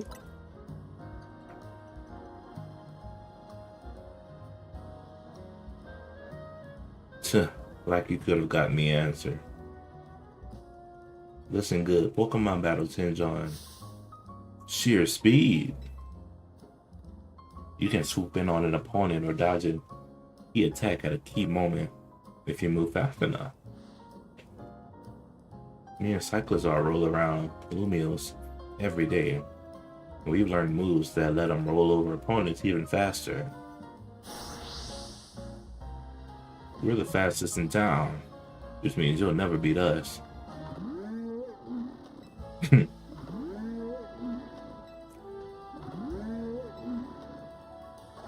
Don't believe me? Battle us. Cyclism. Come talk to me when you think you're ready. I'm thinking we should be maybe Greninja, because that way he can just use Ice Punch.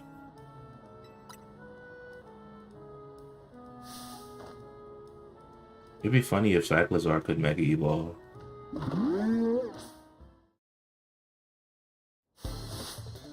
You're challenged by Pokemon trainer Veloce.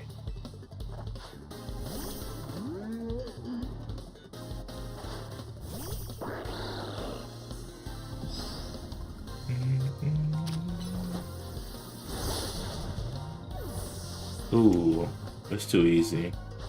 I might not have to Mega Evolve.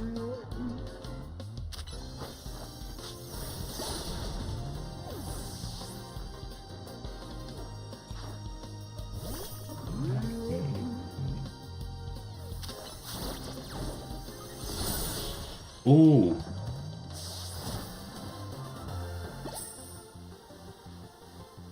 You left us in the dust. You sure kept up with us. You're really good. Guess we need to knuckle down and get even speedier. Take this TM, you deserve it. Flame Charge. Flame Charge doesn't just deal damage, it lets your Pokemon move faster. Trust me, there's no feeling quite like running circles around your opponent. Alright, Cyclizar crew. Let's ride all around Lumios to our heart's content.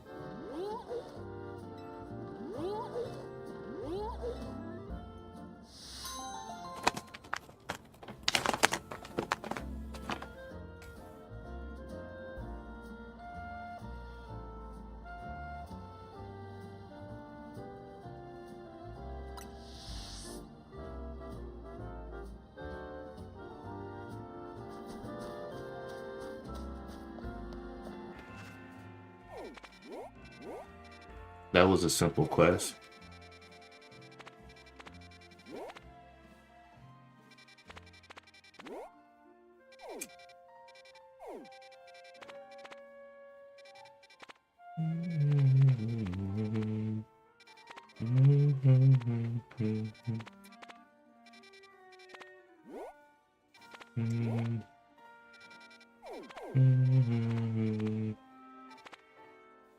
Oh. This wild zone has toxicity. Well, that's not a huge deal. I could just evolve my Toxel.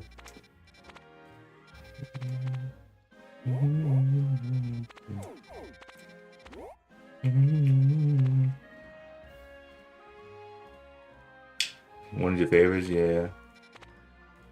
I mean, toxicity, he was first introduced in Sword and Shield. Actually, he's from the Galar region. But he was available in Scarlet and Violet.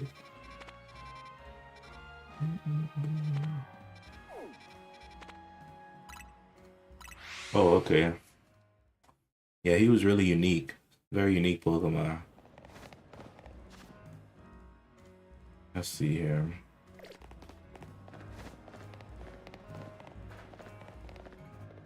Yeah, seriously.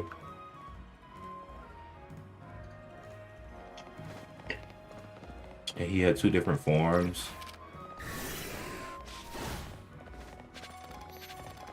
It was really cool.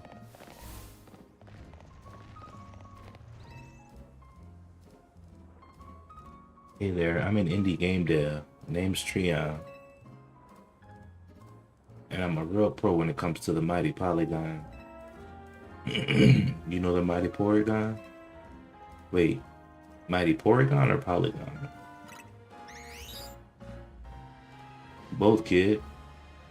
I'm versed in the Pokemon and in the closed 2D shapes made of straight lines. See, the games you play are full of these 3D characters, which we in the biz call models. They're created through a process called polygonal modeling. Polygon models are made by sticking together tons of little polygons to make a 3D image. The more polygons you use, the tinier they are. And the tinier they are, the smoother and rounder a model ends up. In the old days, it took tons of processing power to use tons of polygons, so most models looked all blocky and funny with lots of angles. Like this thing. People say that the Pokemon Porygon was made using the most advanced tech at the time, right? But technology is always advancing.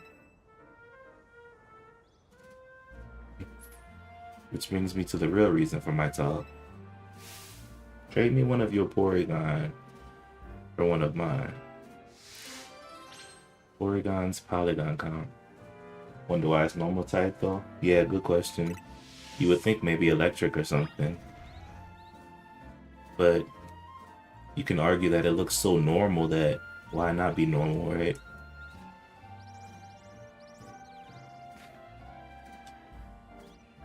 I think I have a Porygon for him.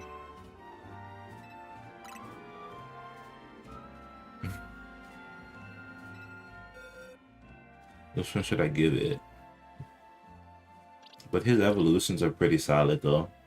Porygon 2 and Porygon Z. Like this guy was talking about, those models look a little more rounder.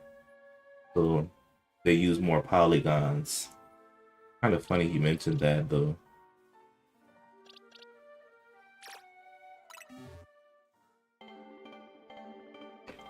Sending Porygon to Treon.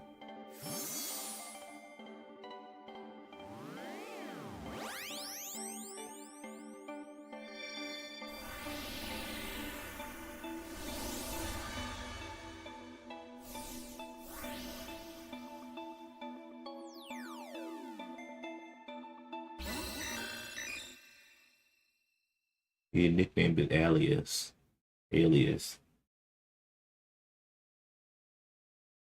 Oh, it looks like it's about to get smoother.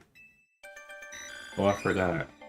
If you trade Porygon with the item, with the special held item, he evolves. Porygon 2. Oh, this was needed. Favorite Pokemon in this game? I mean, it's hard to say. There's quite a few. Let me think about that question. How'd you like my little surprise? Yeah, I gave the Porygon I sent you an upgrade to hold, which made it evolve into Porygon 2. See how smoothly rounded it is now? It's the perfect illustration of how much games change when processing power improves.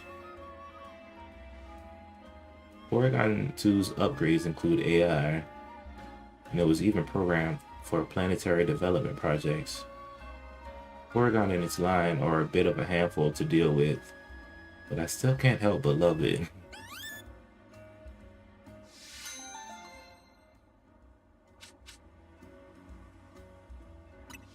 It's kind of funny because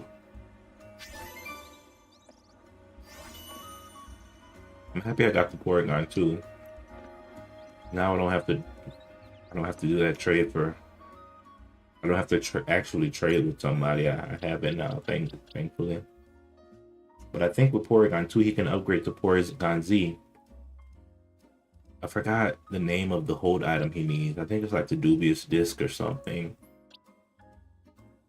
I think it's like a disc that has kind of like a virus on it. So when you evolve Porygon 2 into Porygon Z, he moves very sporadically, almost like he's glitching in. and stuff like that. So I thought that was a very unique, interesting touch. But I think honestly, even though Dragonite's been in most games already, like he's basically from the Kanto region, Generation 1. In this game, he's really useful to me. So I use him a lot.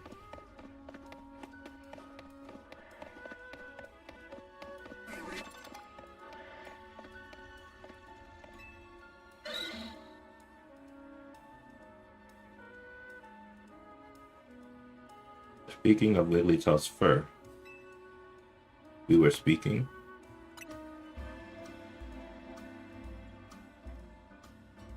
Wigglytuff's fur feels sublime.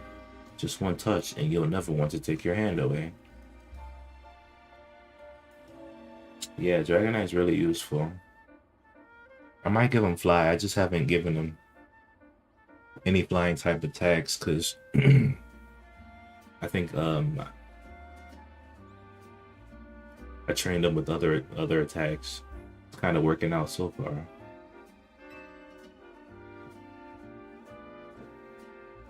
But not mine. This one's fur is gross and stiff and so stinky.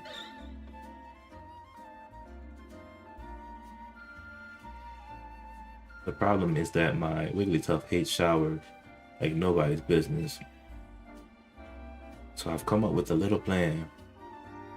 I just need to get into a battle against someone who can wash it clean with a bubble beam.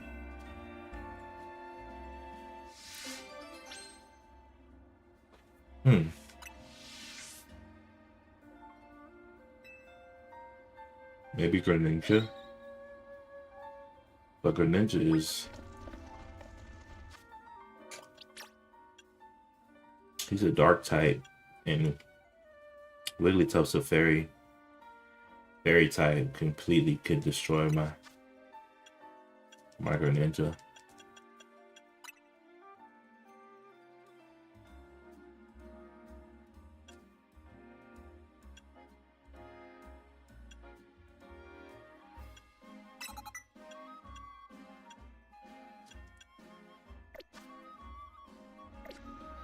But I'll use it for now.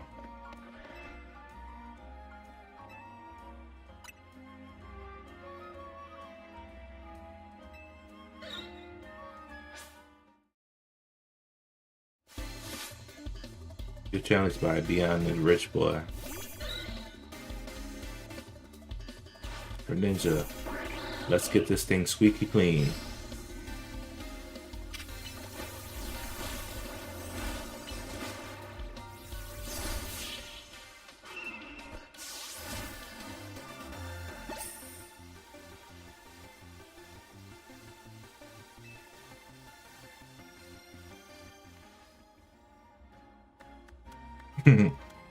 Wigglytuff, look at you. You're so clean. And that horrible stench, it's all gone now.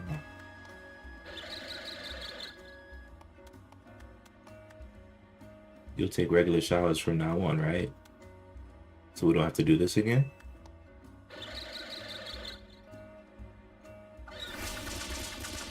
Ooh.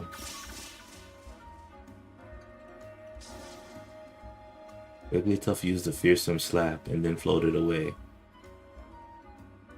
Wigglytuff, why? Was my Wigglytuff letting its fur get gross on purpose to keep me from clinging so much? Wait, Wigglytuff, wait for me. Dang.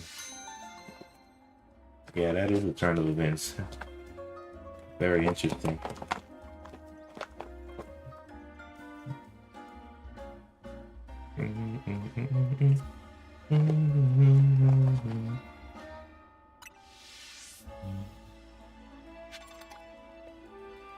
Wow.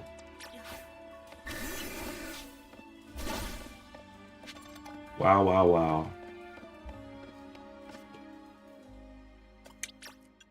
I will give Greninja back his attack now.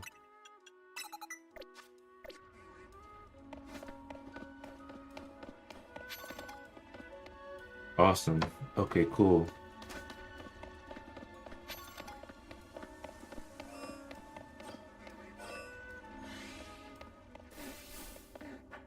Oh, she has a...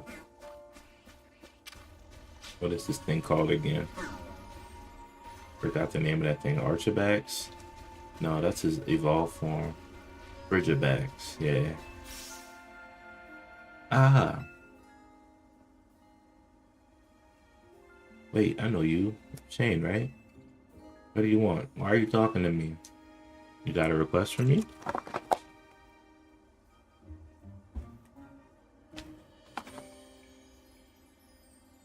What? Sorry, you're right. I do have something you could help with. Here's my request. I want you to find some friends for fidget bags. Bags.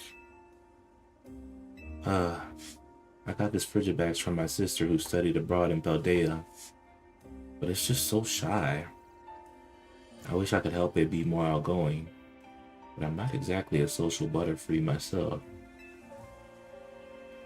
In other words, I'd like you to talk to other trainers here in Wild Zone 10 for me.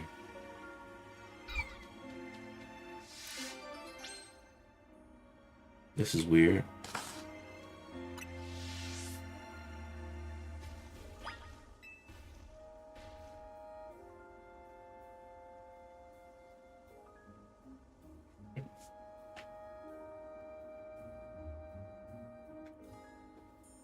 Oh, nice. That's clever.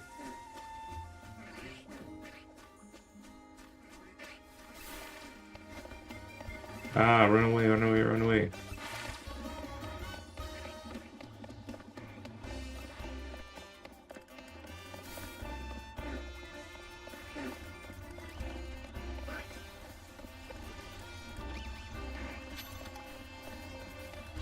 Oh my gosh, why is it chasing me?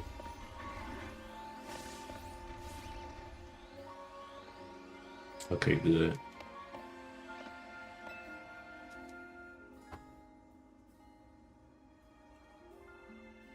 What is it? Do you want Bergmite and Frigibax to be friends?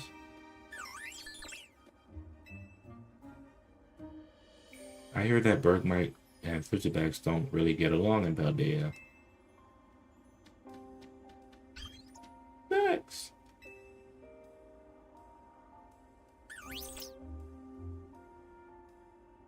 But it looks like this Frigibax and Bergmite are getting along fine. Bergmite and Frigibax are both ice types, so their friendship just might work out. Time to talk to some more trainers. These side quests are so funny. They're like, how do you say? Basically just slice of life.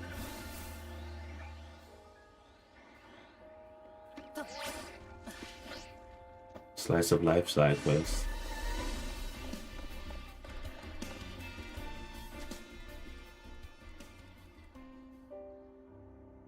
What's up?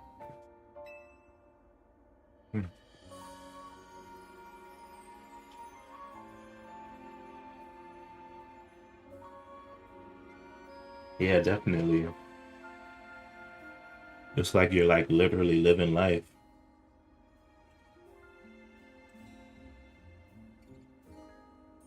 I see. So you want Frigibax and Torchic to be friends? I don't know if this friendship will work out. Torchic's a fire type. We love being outdoors. Torchic's starting fires for us is always a big help. You got any useful tricks like that, Frigibax?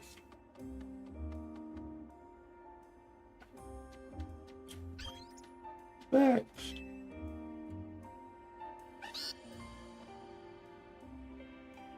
Oh, you sure are eager enough.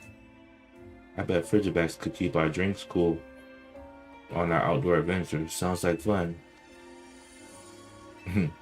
I guess it will work.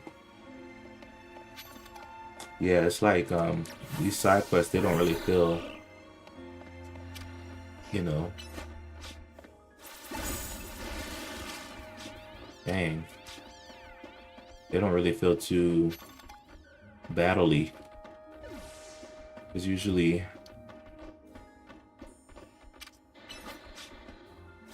you know, you think that you'd be doing more battles, but it's a nice little change up from things.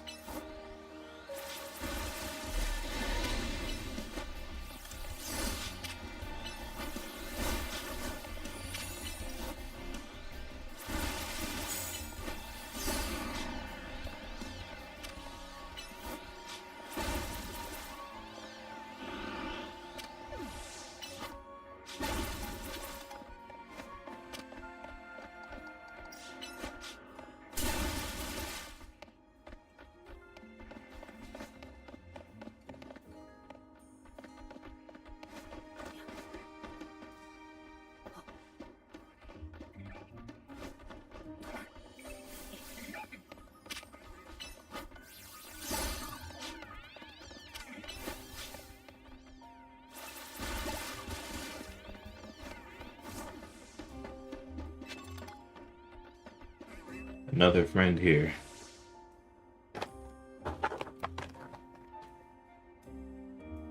Oh, you talking to me?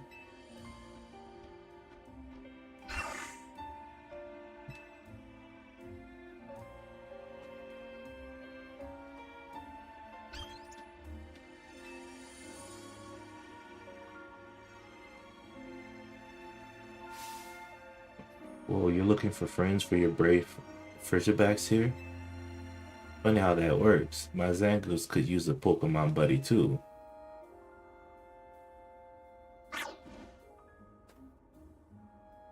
If you're cool with it, I'd love if Frigibax and Zangoose could be friends. That's all the trainers in Wild Zone 10.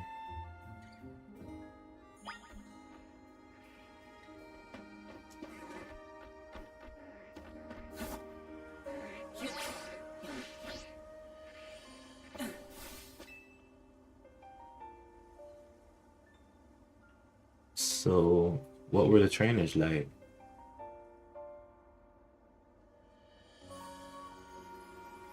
They sound interesting, but I don't know.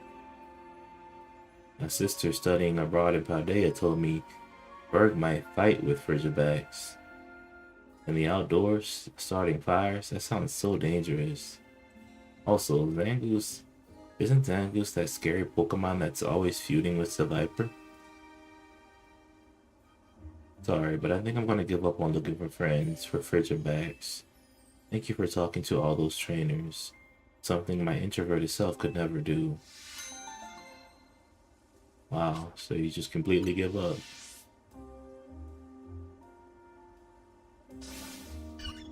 Bax! Frigibax, what's the matter? Why are you yelling? I don't think it's happy. But, I mean, I'm just no good at socializing.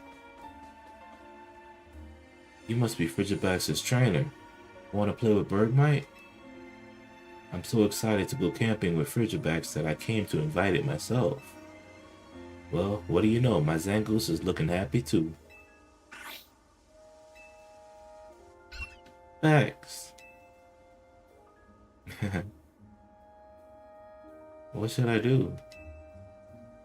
Frigibax seems happy. I know, but being around people it's just too much pressure. I can't. Not a problem. In that case, how about we all just hang back and chat about Pokemon a little? Even if we don't end up talking much, what matters is that our Pokemon are happy, right? I'll be bragging about Zangoose, so tell me some good things about Frigibax. Ah, alright. That sounds okay.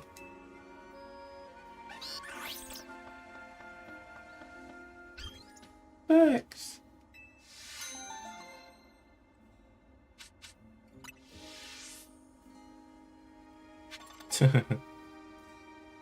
Well, I hope they're happy now. Found some friends.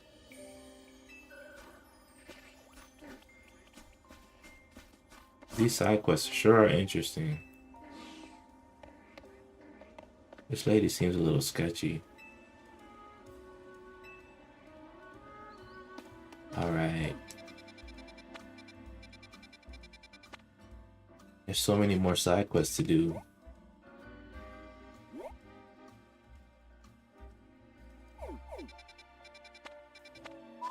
And there's even some that I started that I didn't finish yet.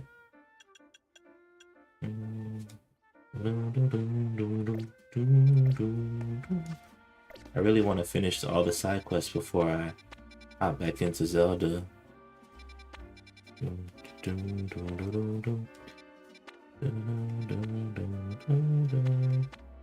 And I think I will occasionally be battling, well, I have only 2 donuts. I would occasionally be battling in the ranked battles too.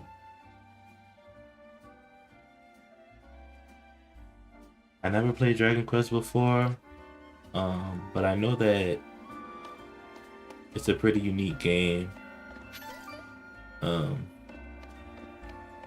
Ironically, Dragon Quest was made by the same creators of Dragon Ball Z, Akira Toriyama. He actually did all the artwork for it.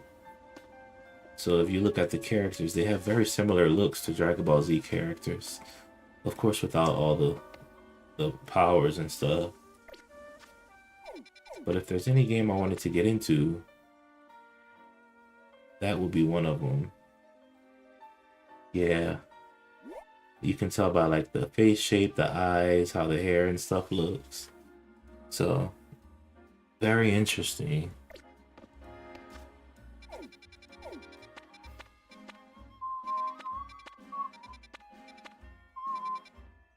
Let me go back to Hotel Z and make some donuts.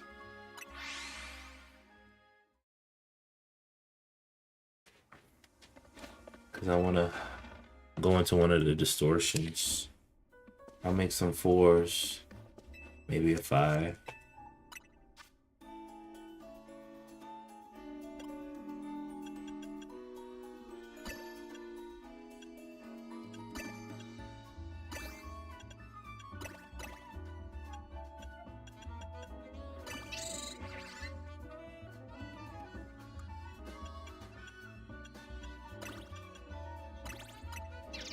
But I know that there's the other one that came out for the Switch.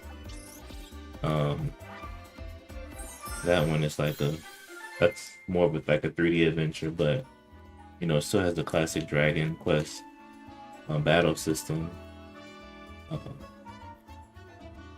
So it's really cool. You know, the turn-based. But I haven't.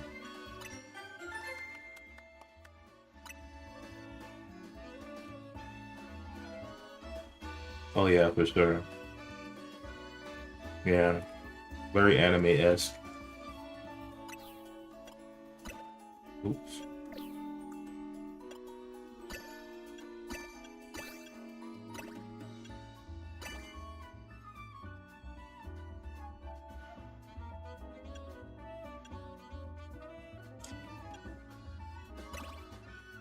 And overall, just a nice look. Nice look to it.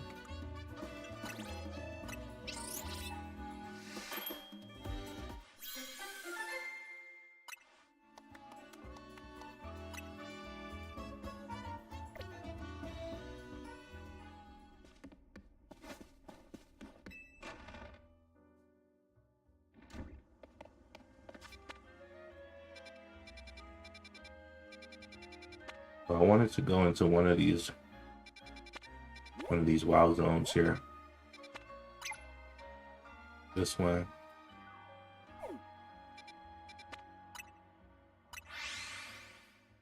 Because it has some Pokemon that I wanted to.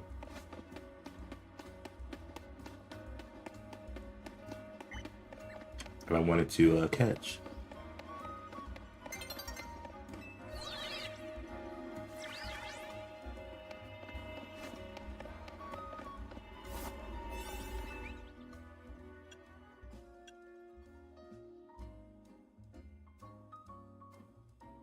Yes, there is another Pokedex for the DLC.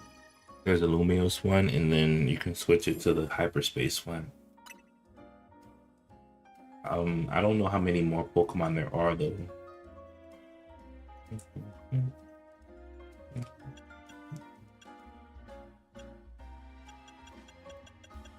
According to the Dex, it stops at up to 131. Could be more. I don't know for sure. But Majoran is 131.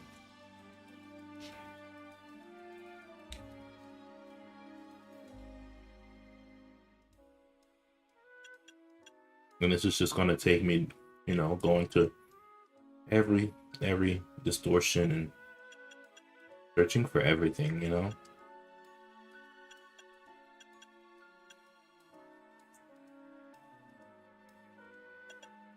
So, you know, such is life.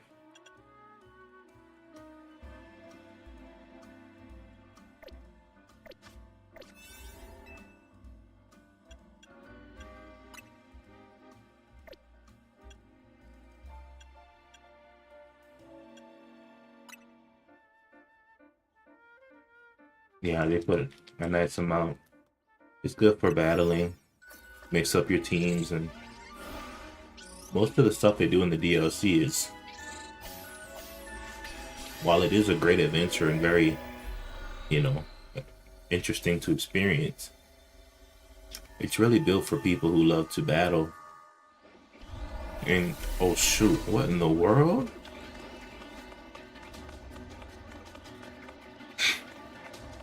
Why would they put me right outside of a... Oh my gosh. 1 second here. Oh snap, dude. No way. Dragonite, come.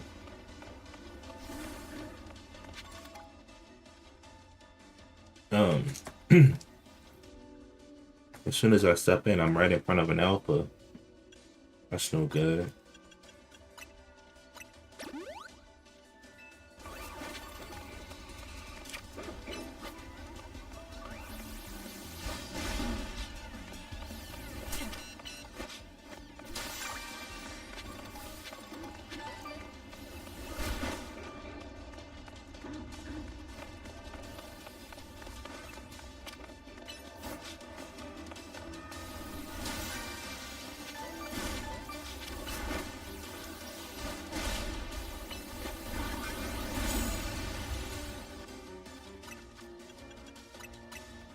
This is crazy.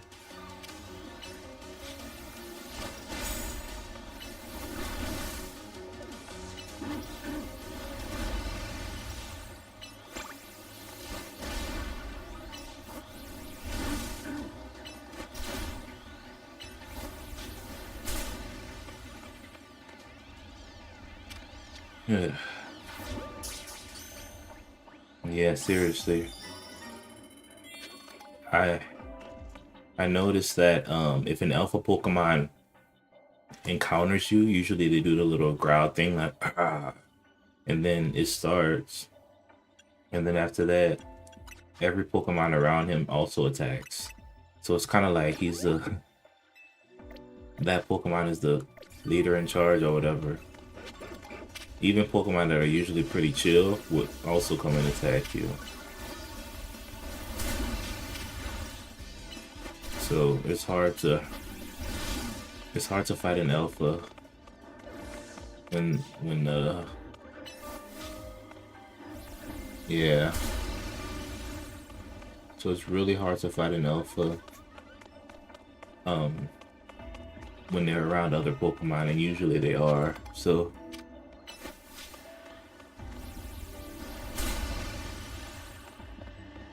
phew, at least I made it out of that.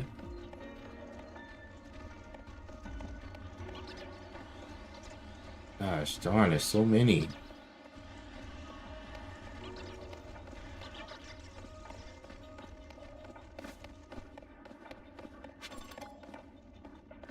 Yeah, Wild Zone 17. Definitely not a place you want to mess around in.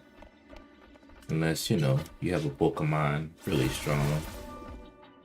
Maybe it has Earthquake or Surf. pretty high leveled.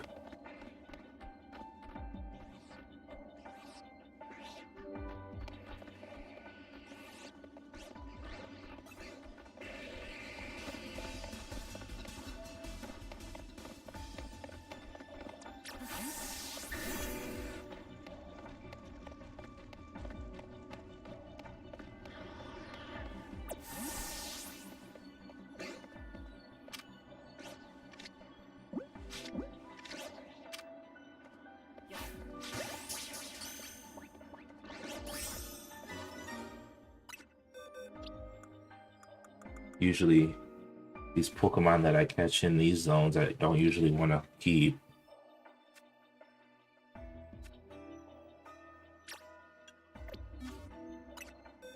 I just catch them to fulfill the request.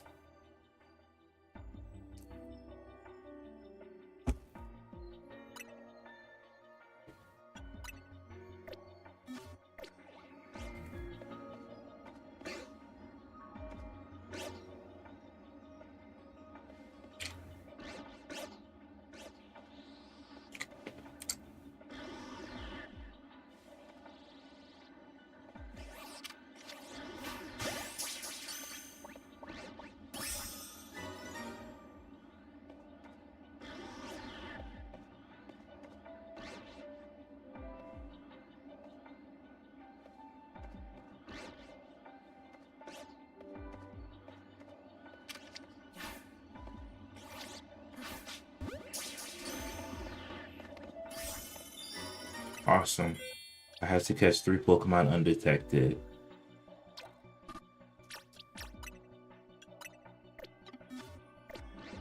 Next up, destroy another floating Pokeball. Gotta find those.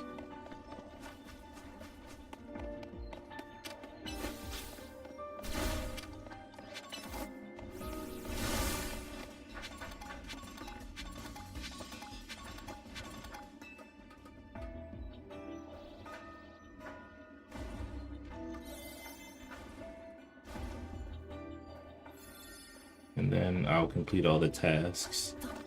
And this one. I totally forgot.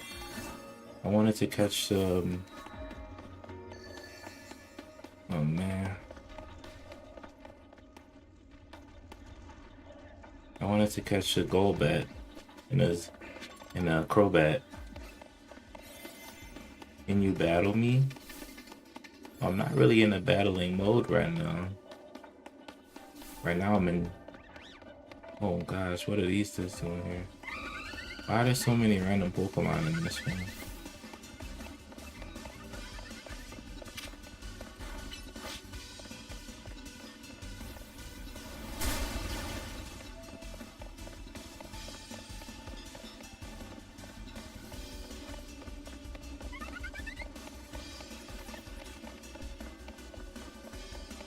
You finished it already? Well, good job. Bro, this is insane. Oh, there's the Golbat.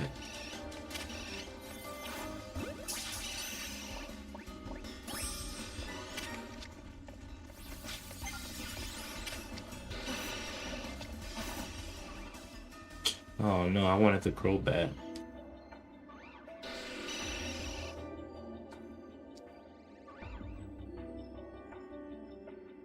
Yeah, to be honest, with the DLC here, you can tell it's built for shiny hunters and battlers because the rewards you get from the zones are all like bottle caps, seeds of mastery, experience candies, and you get a lot too. You don't just get a little bit. And also,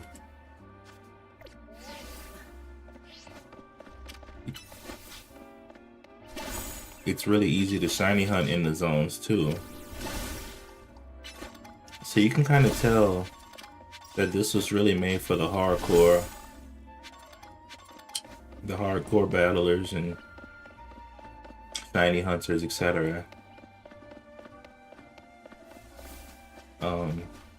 And you get a lot more Pokemon too to battle with. Like, you get more mythicals, more legendaries. But I can see why they made this portion DLC, because although it has a cool adventure, it's more so about the collecting portion of it, which some people like and some people don't. And I completely understand. Let's see here. Yeah, so I definitely get it.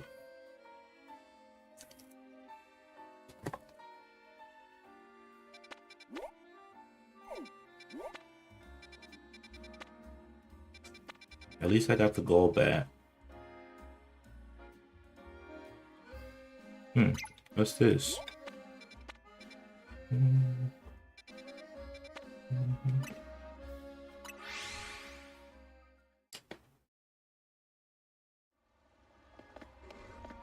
Golbat evolves.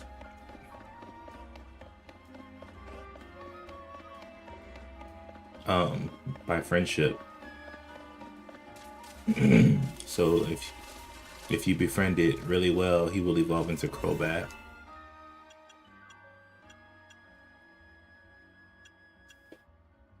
I have no idea what this is. I hope it's something good.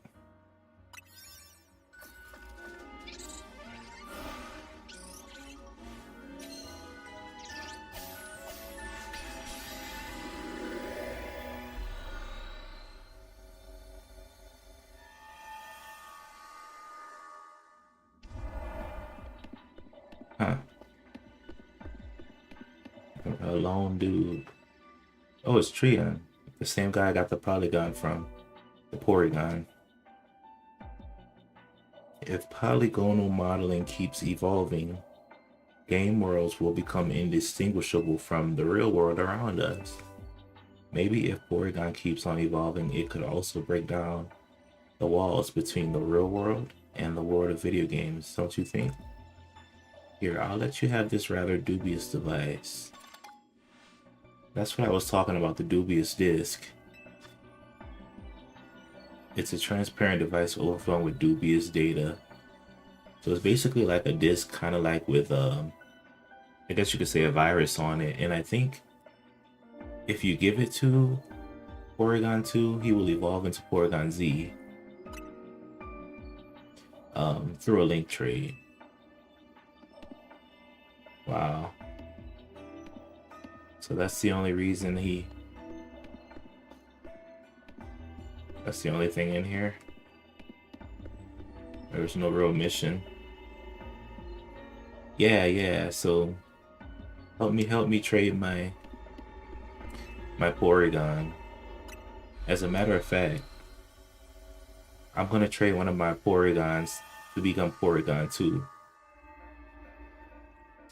Only bad thing is, I don't think I have any more upgrades.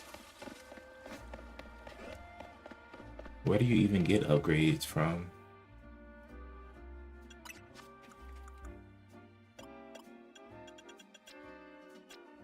Because he gave me an upgrade through the trade. But if I have another one, then I can...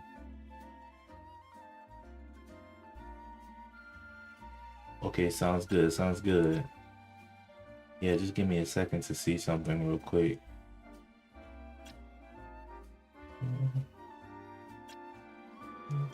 I have the dubious disc.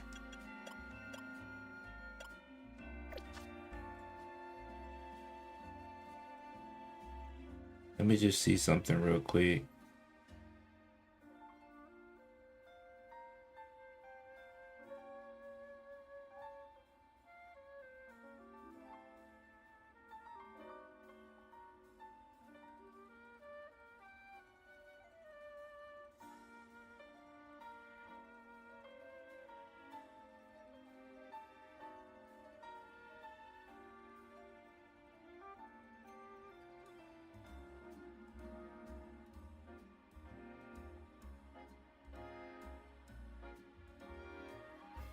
Upgrade old item.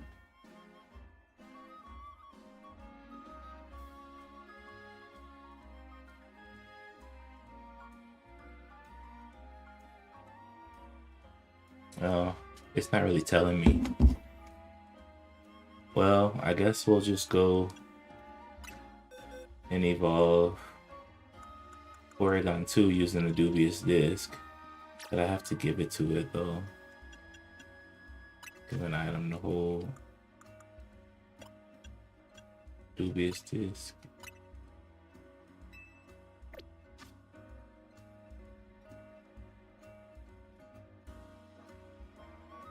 Stone Emporium. Good, I mean, I could always check, but I always assumed that the Stone Emporium would just be more like stone type things. What's a place that sells like evolving items, like that's not stones? I mean, the only place I can think of is Quasarticle. Yeah, Racine Construction, that might be one. First, let me check to see if the upgrade's even available beyond, you know, outside of the side quest there.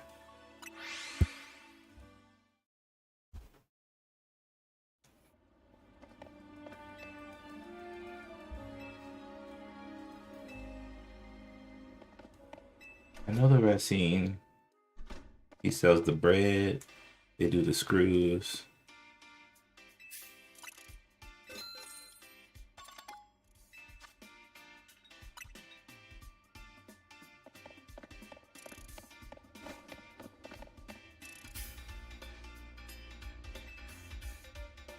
Oh.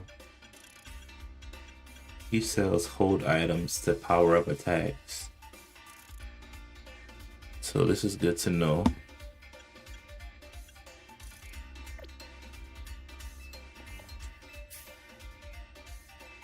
He sells hold items that have effects. Life or focus sash. So this is good to know.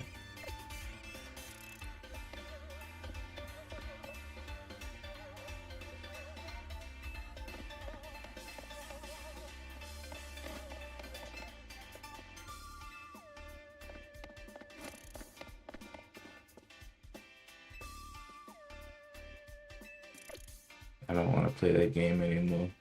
She's a streamer too, as you can see.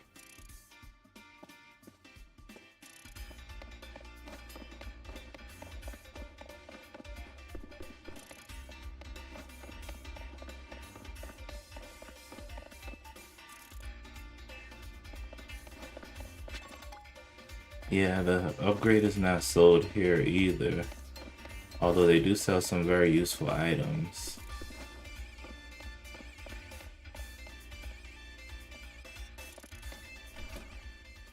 But we can check the Stone Emporium for the last spot, or Quasarticle. Quasarticle usually let you trade in Mega Stones, Mega Shards for useful things.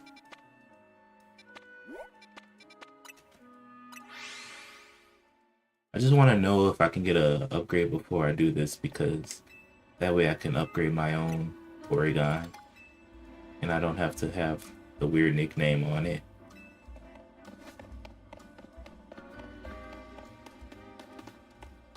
Yeah, I mean, upgrade being a drop in the dimension, that sounds like pretty far-fetched.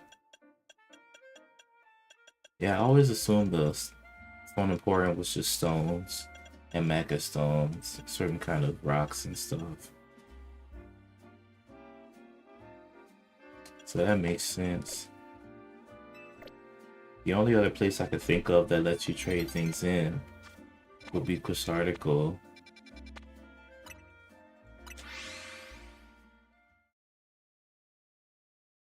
But I don't know if the upgrade will be available.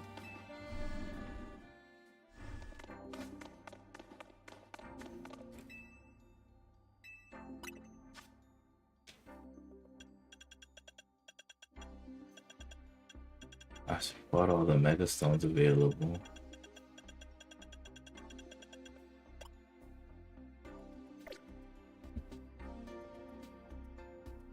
Let me just check one more time.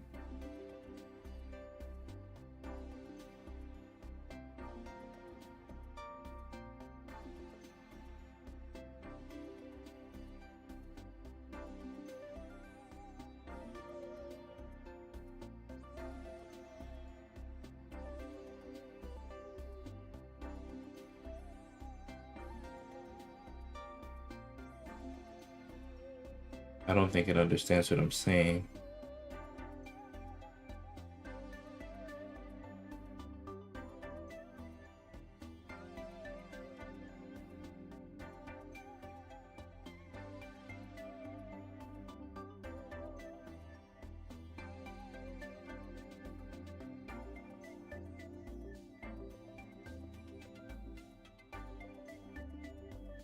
Hmm.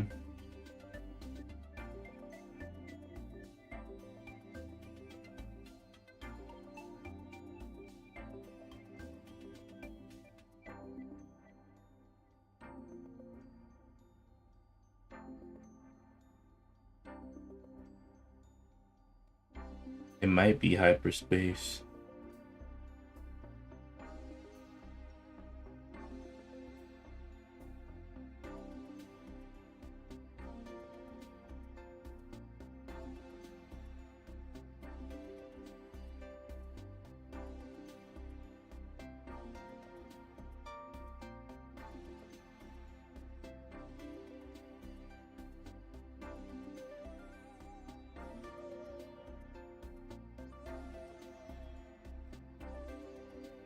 So you can get evolution items from Pokeballs in the hyperspace. And the only other way is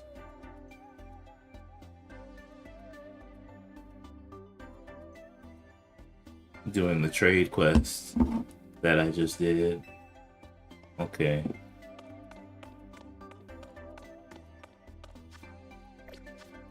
So yeah. So it's gonna be pretty tough. But would you mind trading to get me the Porygon Z? And then trade it back. I'll give you, let me connect to the internet. If you're able to do it, I'll give you like one of my shiny Pokemon. I don't mind. Sounds good.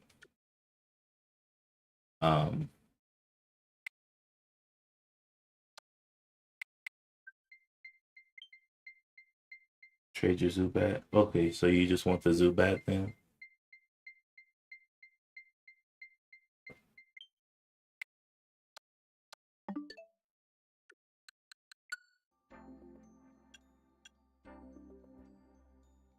Okay, yeah, I'll get you the Zubat.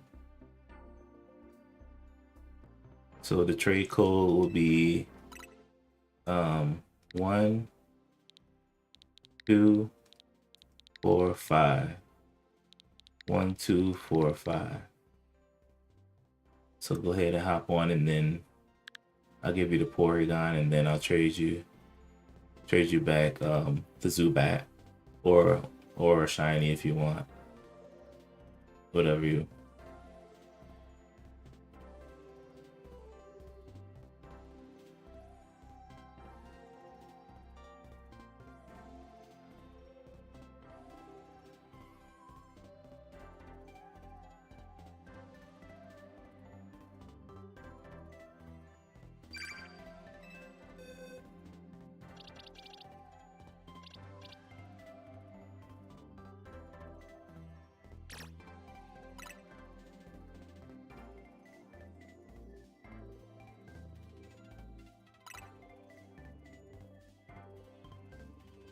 Cool.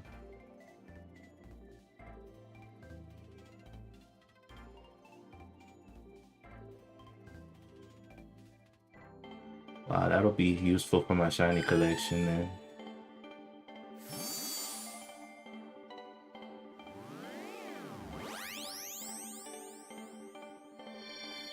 The dubious disc is very questionable.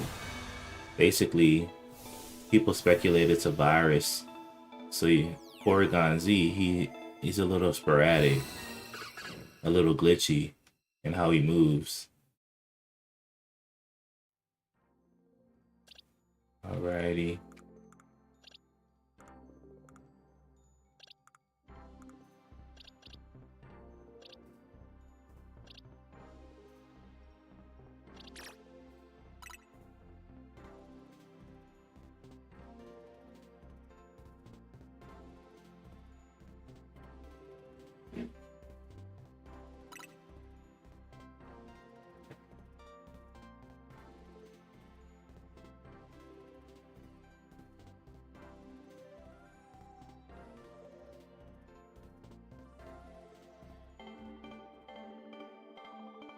I always thought that was a very unique touch.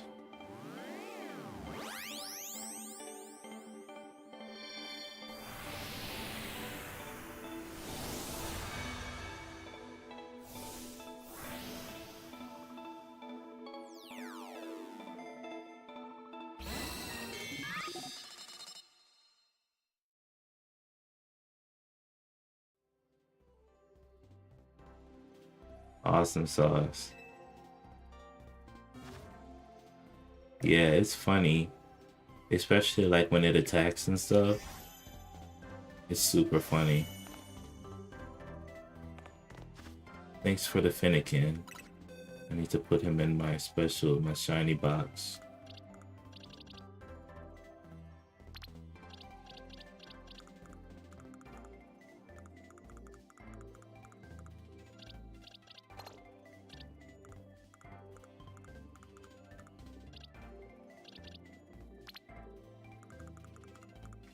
Well, at least I have him on my Pokedex now.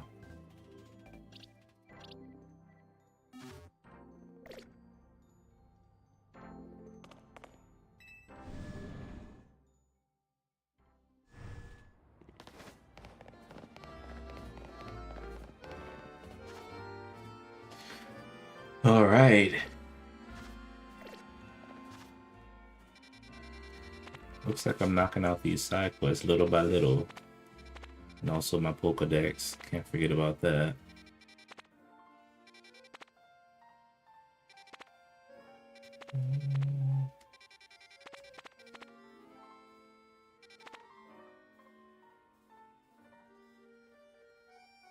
Oh yeah. You gotta love Finnegan. Finnegan is a super unique psychic fire type. So yeah, people love it. I think the Greninja is the top favorite though.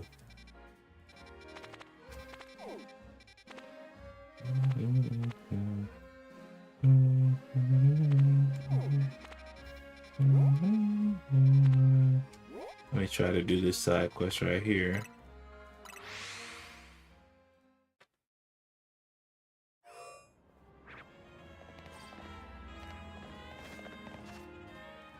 There's a side quest up here. And then there's one the other direction. I'm gonna try to knock out a few more, you know? I think tomorrow morning I'll try to finish all the side quests so I could finally be done with those and see all the cool things you get. Would you look at this rare specimen? A fine Seviper like mine is seldom seen in Lumio City. My Seviper here named Sevi. A real beaut, eh? Sir, that's an Arbok. An Arbok? Yeah, new glasses or just some new eyes or something. You're calling this Pokemon right here beside me an Arbok? Nonsense, it's clearly a Seviper. Still, I'm a reasonable fellow. I can admit when I'm wrong about something. So if you want to insist that this here isn't a Seviper, then you go on and show me a real one. Do I have Seviper? I think that's one Pokemon I haven't caught yet.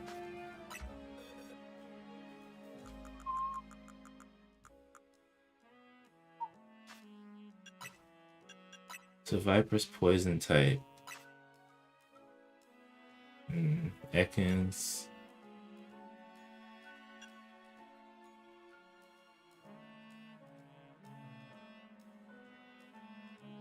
Yeah, I mean, in the video games, all the Pokemon have the cries, but on the actual show, Arbok says its name a lot.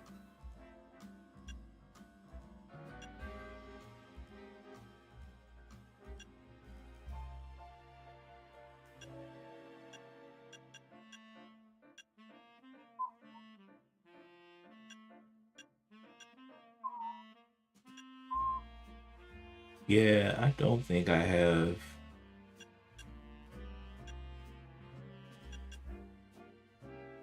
I don't think I have Survivor yet. I have Zangoose. You know, they're always like feuding with each other.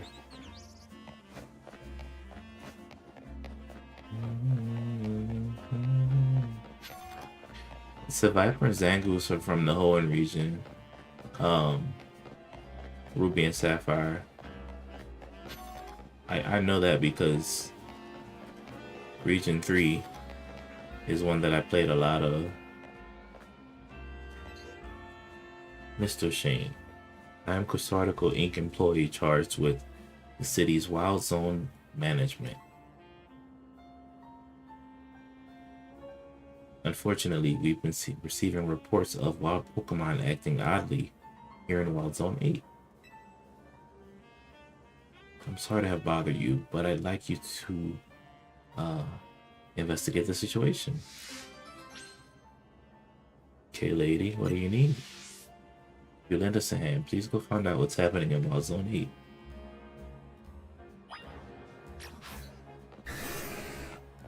Bro, why would I want to go into Wild Zone 8? This thing is like a death trap.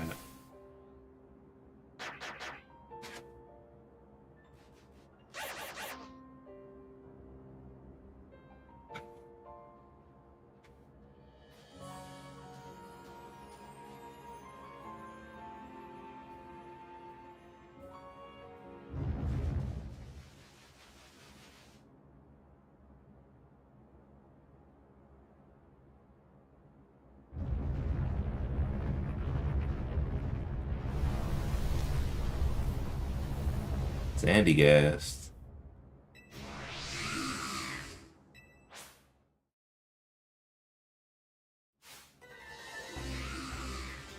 What's this about?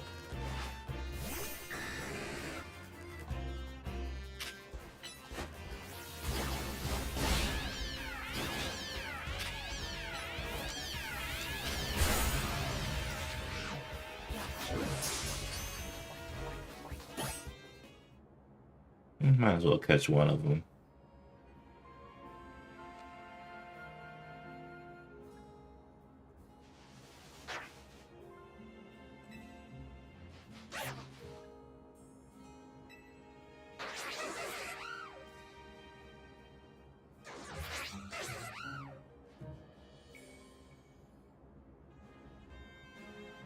Reliable as ever. You didn't merely assess the situation, you resolved it. I'd hazard a guess that those Sandygast arrived from hyperspace Lumios and made themselves right at home. Sandile and the other local Pokemon must have been quite frightened of them. Have you ever read Sandygast's Pokedex entry? Grudges of the dead have possessed a mound of sand and become a Pokemon, it says. Sandygast is fond of the shovel on its head. A creation born of the grudges from those who have passed away. How frightful. Well, I should be on my way, if you'll excuse me. That was an easy side quest.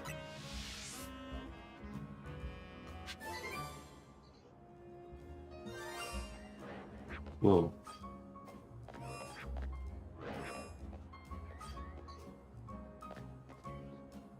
I hear something.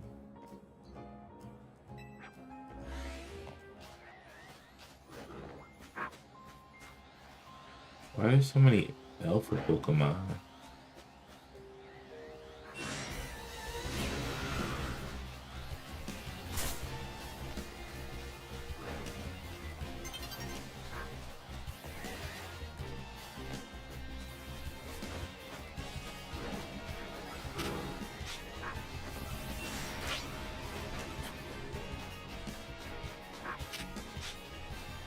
could have sworn I heard a shiny noise. Where is it though? The only place it could be is the wild zone. Hmm.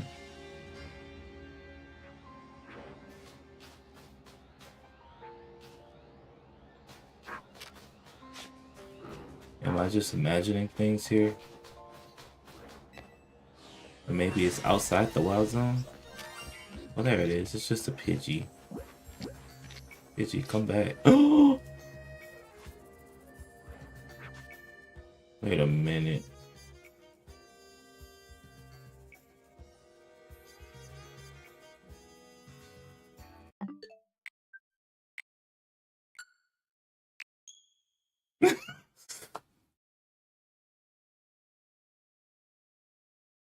Bro, I know it saved right after I did that quest.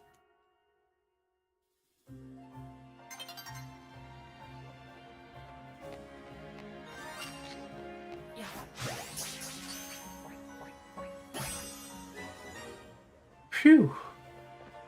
I was like, Pokemon aren't usually outside of the wild zone, but there are a couple that surround the city. Phew. Okay, so another shiny Pidgey. It's kind of odd because I have one already.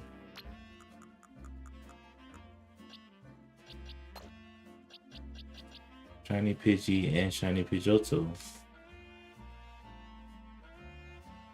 Okay, well, that makes I'm able to trade it now, I guess.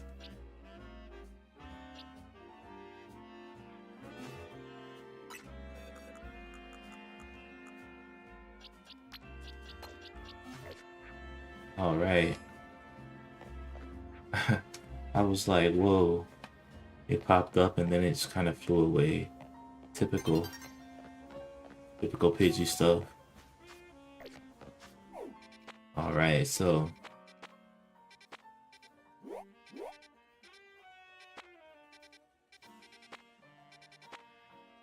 let me go to this one.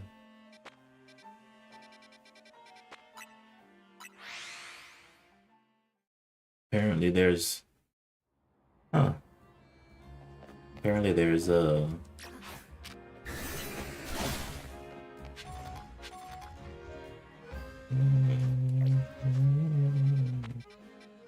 side quest in the Sandry Cafe, but it's in the maze somewhere, and I don't even know where to start looking.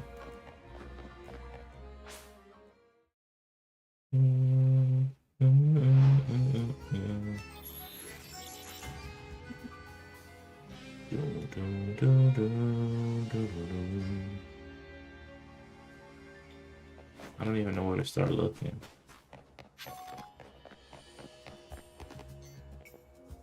Yeah, I caught Mewtwo. A Pokemon I've never seen before appeared, and I don't know what to make of it. It looks squishy, yet somehow sturdy. I think it might have come out of one of those distortion things I've been hearing about. Oh, Melmetal! Or Meltan? Which one is it? I forgot. I'm not really in the Alola region, so those Pokemon are still kind of foreign to me.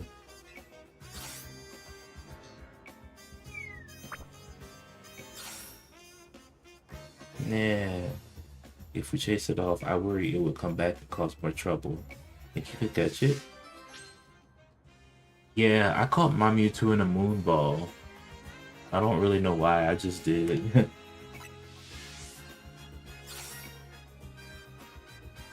I haven't used my Master Ball yet. I usually never use it in any game.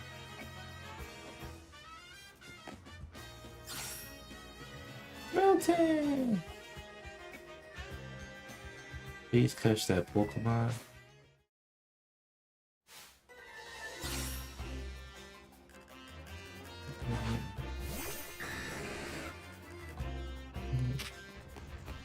Why How's your level 70?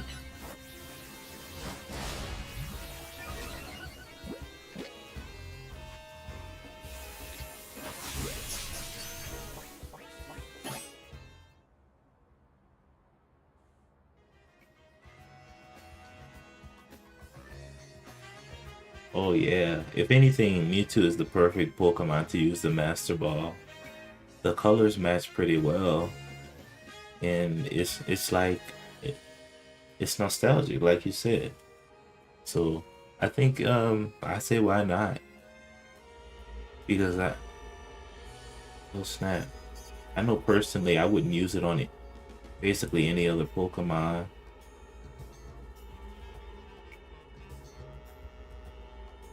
But that is a good point though. The Meltan you just caught must have come here from the other side. Please do something about that distortion. Well, that's a level 1 distortion. I'm... Meltan's just a normal Pokemon, right? He's not mythical or anything.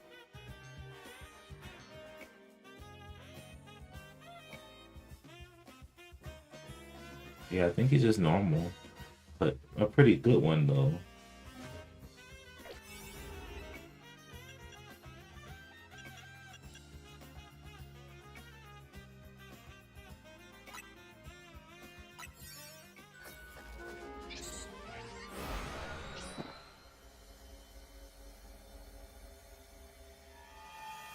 Oh, Meltan's from the Alola region. He was one of Ash's main Pokemon. Over here.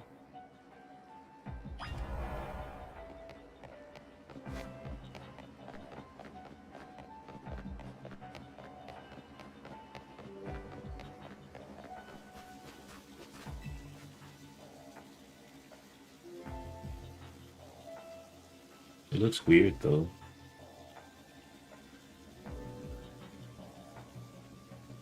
Do you like Meltan? Yeah.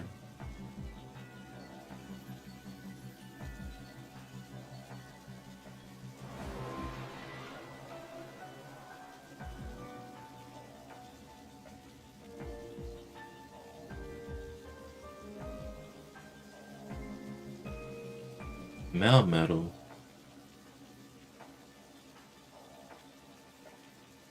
Do you like Melmetal? Yeah. I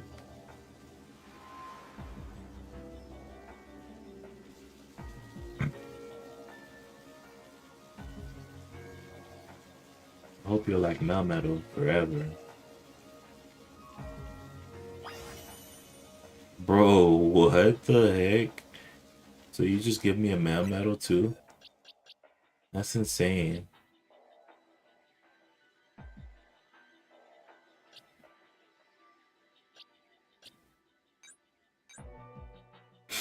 Interesting.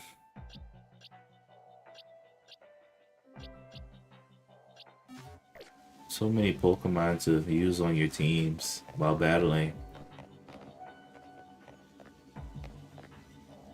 Alright, I think that's it.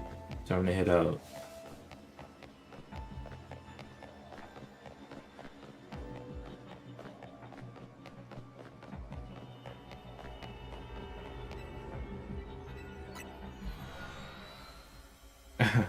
Yeah, these hyperspace distortion zones are just, you never know what to expect. Welcome back. The hyperspace distortion disappears, so I don't think Meltan will be showing up anymore. We can work in peace now. Thank you so much. Dreams of Meltan.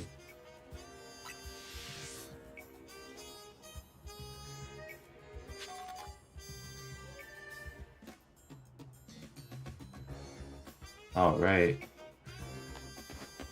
Cool. Here's another zone. This is a battle zone. I want to battle right now. So, as you know, the hyperspace distortions they cycle every day and every night. They change.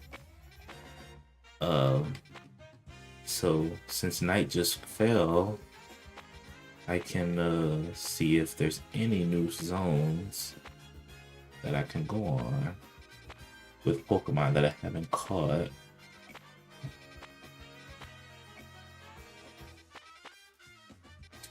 Right now, none of the zones look, you know, look really valuable. Nothing, nothing, nothing of need at the moment. All right, then back to the side quests. So the side quests are dwindling around the city. I see 1, 2, 3, 4, 1, 2, 3, 4, 5, 6, 7, 8, 9, 10. Somewhere around 16-ish. And then ones that I've already started, about 7, so about 25 more. Ooh, I can go to this hyperspace zone. It has a Berserker in this one. The evolution of Galarian Meowth. It shows the most prominent Pokemon in the spot, but there's usually some other ones, other less important ones.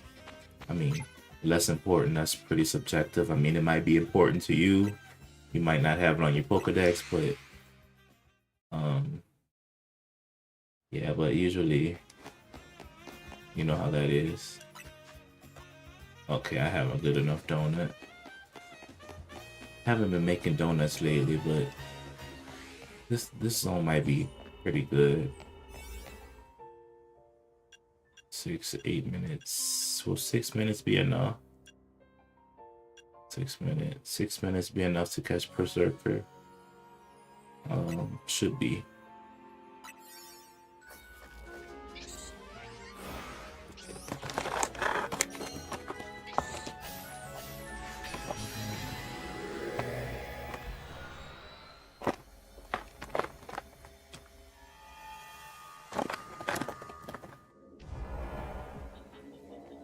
There's Berserker.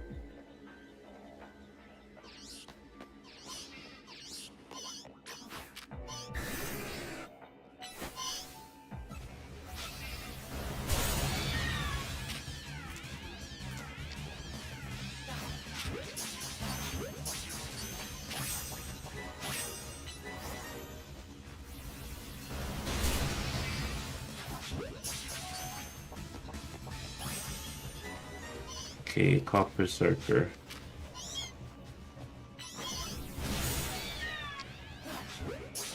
I used the catch window.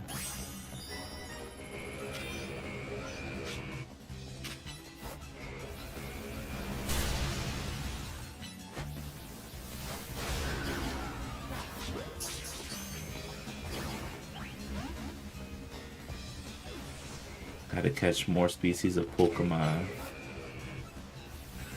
Oh, look, it's a Beldum. Beldum are really hard to catch in the normal game.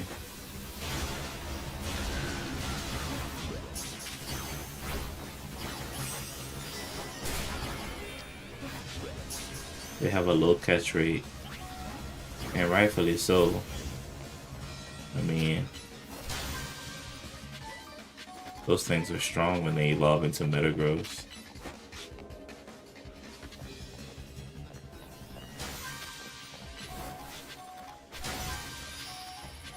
Looks like I completed all the tasks, and now the golden Pokeball will pop up somewhere around here.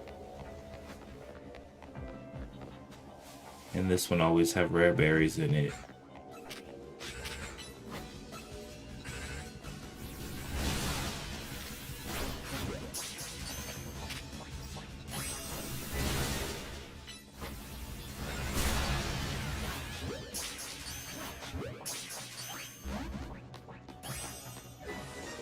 And would you look at that, I was able to catch a couple more Beldum.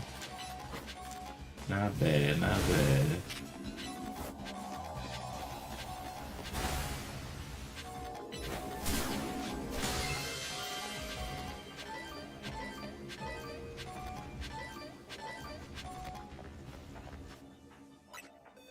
Now let's see the damage here. We're gonna release a couple of these Meowths. Release the Onyx. And I think that should be good.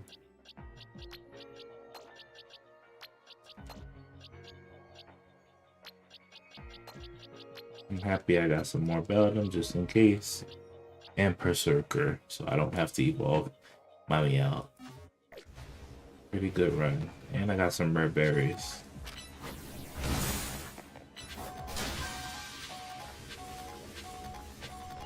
So, I have lots of time to spare. I think I'm gonna go ahead and exit this wild zone.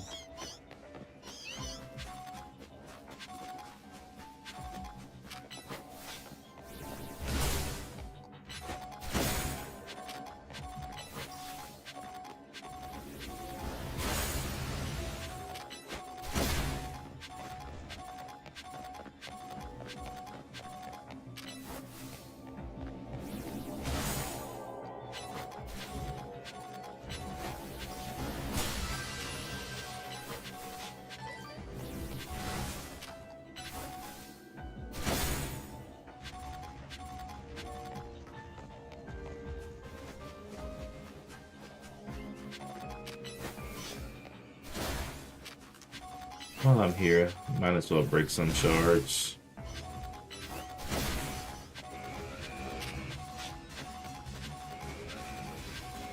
Get all the sparkling items.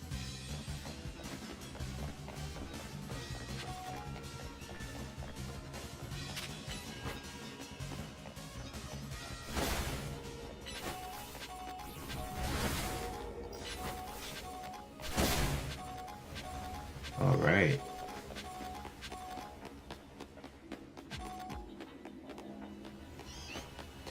It was a good run. Had a good enough time, good enough amount of time.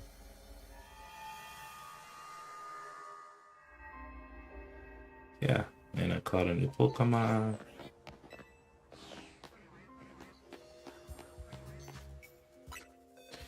Sweetness.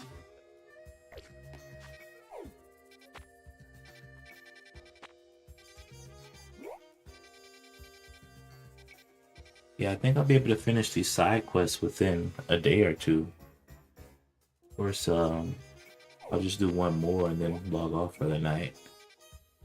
But apart from that,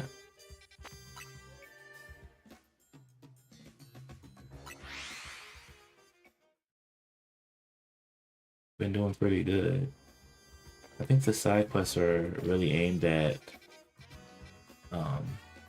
introducing, you know, new Pokemon involved in the DLC, and also you know, evolving them, like the Rotom quest and stuff like that. So a lot of good things going on.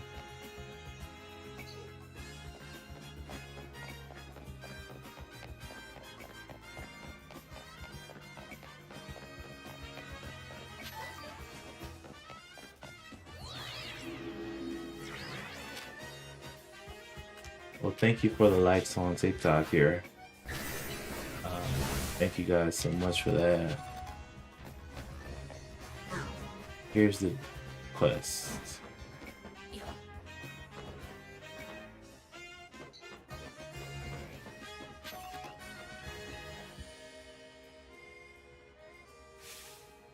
What could be more marvelous, more miraculous than multi-strike moves? They're nimble. They're stylish. They flow so elegantly. Not to mention that you get to make a bunch of hits in a row.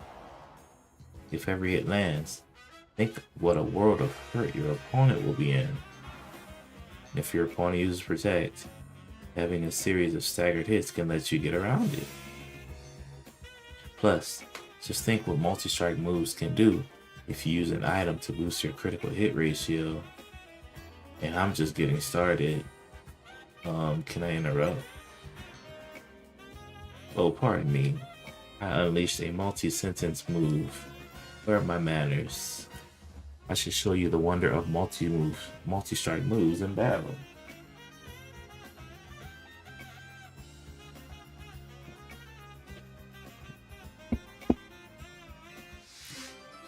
She wants to show me her multi-strike moves, huh? Well, lady, if you say so.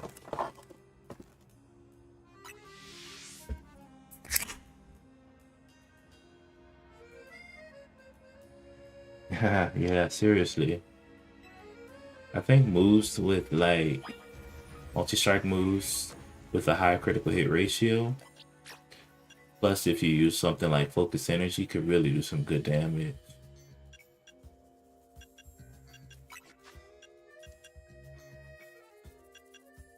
But I forgot what moves involve that kind of effect, or what moves have that effect.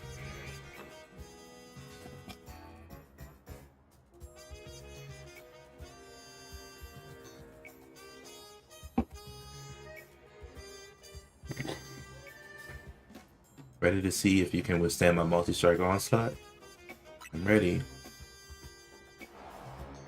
And prepare for an unrelenting, overwhelming, marvelous buffet of multi-striking. Whatever you say, lady.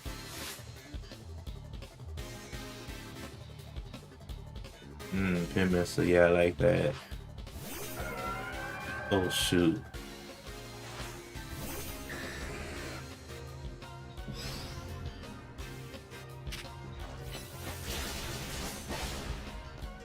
Oh! Wow, he got destroyed.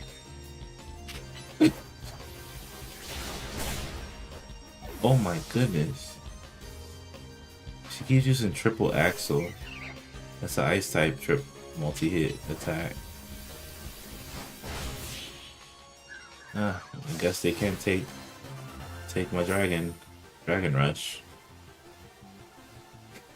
Even if your multi-strike moves hit every time, it doesn't guarantee you a win, such as battling. Marvelous. You fought wonderfully. I have much to reflect on. For example, not every blow in a multi-strike move will always land. Not to mention that while your Pokemon is using a move, it's wide open to being attacked. Timing, positioning, there's so much to consider. I need to battle more. Perhaps then, I can see if... excuse me? Oh, pardon me, I unleashed another multi-sentence move. Please accept this TM. The user attacks 3 kicks one after another. The range grows wider each time. Change her tune real quick, having a Dragonite. Yeah, seriously. Triple Axle is an ice type move in which the user delivers 3 graceful jumping blows.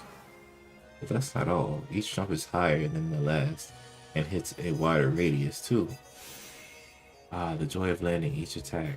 The thrill of strategizing around a sequence of strikes. I hope you'll join me in sharing the delight of multi-strike moves.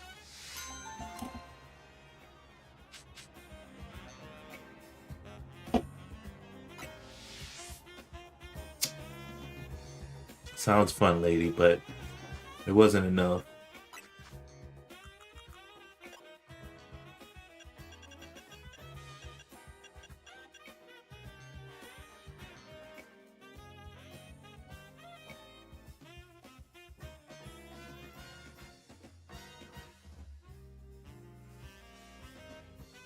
Interesting.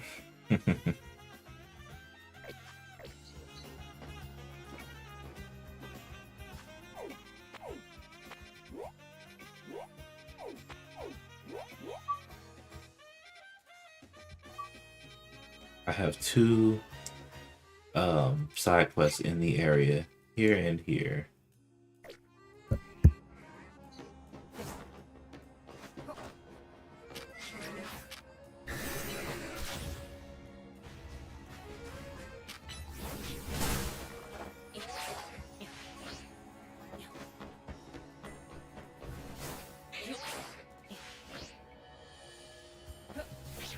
Huh, it's a Corvus Squire.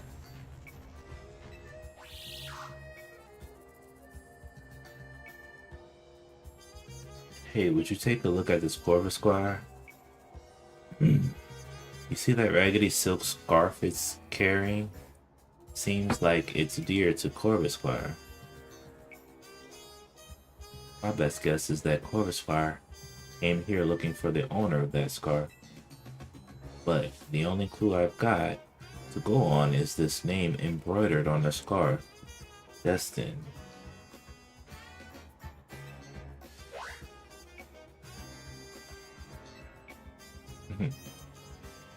See, it reacted just now when I said the name Destin. That's gotta mean something. If I could only find out more about this scarf. Do you know anyone who will be knowledgeable about clothes and things? Naveen. Hello? You have a question about a scarf? I'm fairly familiar with the different materials and sewing methods, of course, but even I can't just look at a scarf and tell you who it belongs to.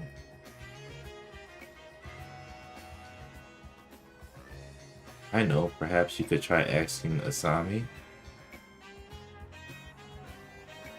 While she can be rather a handful to deal with, Asami at Boutique Couture is a pro designer. She'll likely recognize something about this scarf. Don't give up, I'm sure you'll find the owner. You've got the look of someone who has found a lead to pursue. Please help the owner of this scarf for a Corvus Squire.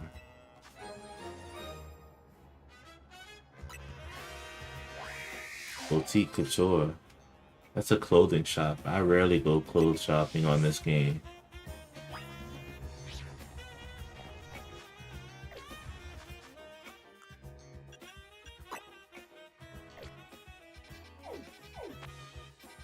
Boutique Couture is right here. Thank goodness I have the guidance thingy.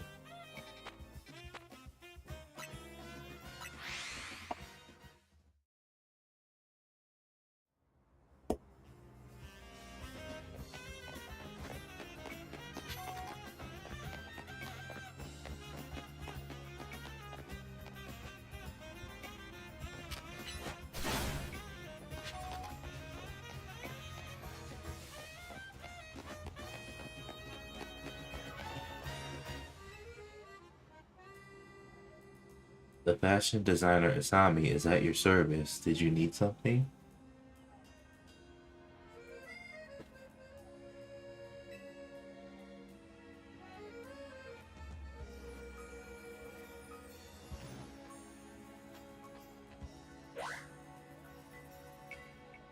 I'll bet you're here for another stylish Mega Evolution battle, aren't you? No, no. Please look at this scarf.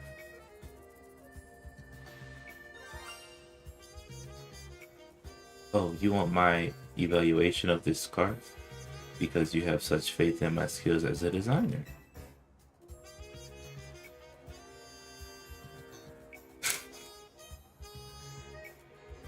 Well, this scarf it's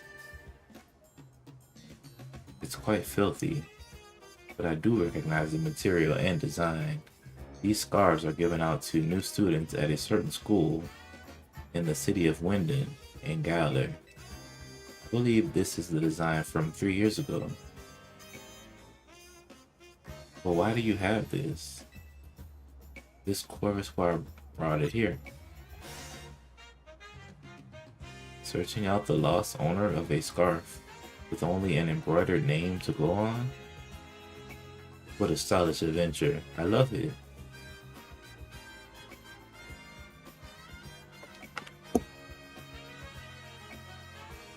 Have you inquired yet at Academy Etoile?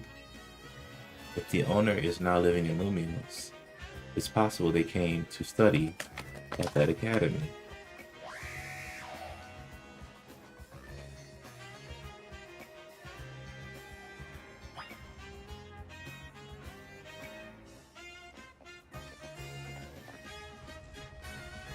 I did hear something, but it was so random. Why did it happen during the cutscene?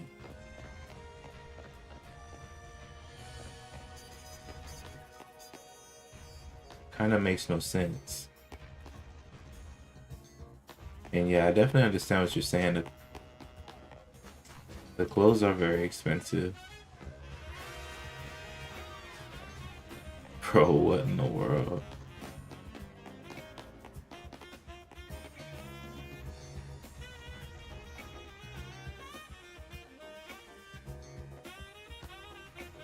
I mean, if I heard it, then it's somewhere nearby. It just kind of makes no sense that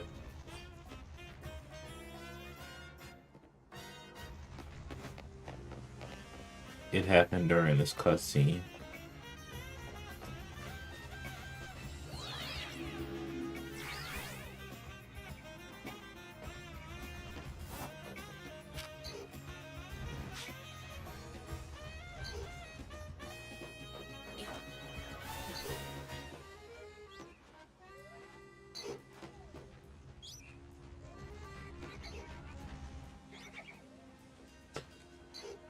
Huh.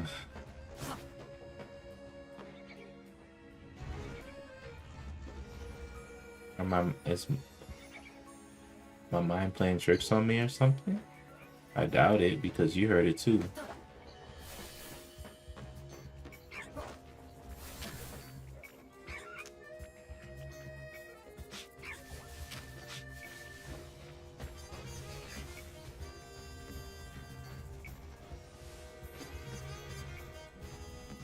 It just don't make sense. Maybe that was just a sound that it made when I handed her the scarf or something. I can't really, but why would they use that sound again though?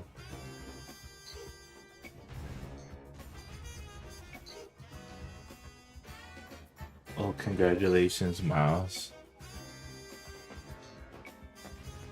Oh well, I will continue the quest.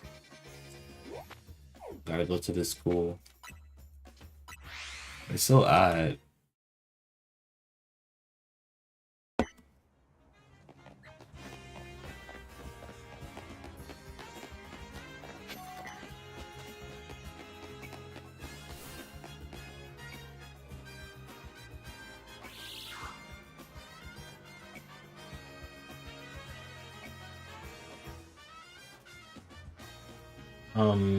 Dustin. If I don't remember, but he's probably somebody in Sword and Shield, which is the Galar region. A car. What the heck? What's with this Corvus fire? Wait, are you Rookedy?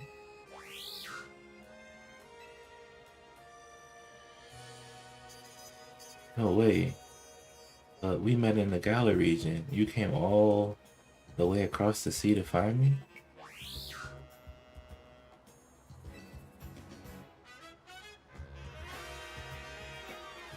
This is Dustin right here, I guess. But you were hurt back then and you were so small.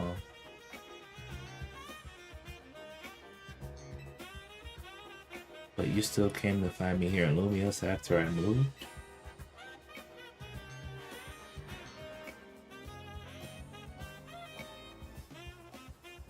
You're the best, Corvus Squire. Hey trainer, you helped Corvus Squire find its way here to me, right? Thanks a million. Do you think Corvus Squire would like to be my partner in battle with me and all? Why wouldn't it?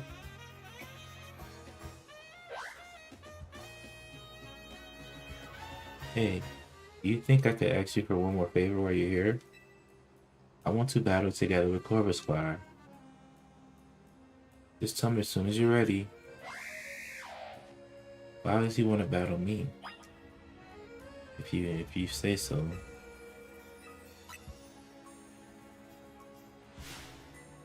Wasn't he just injured? Yeah, but I think they said he was injured as a Rookedy. I guess he evolved and got stronger.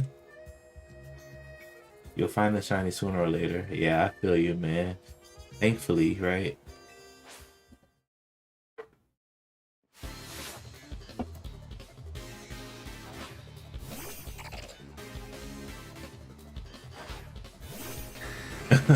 He'll be in that state again soon. Yeah, seriously. Bro, why is this team so weak?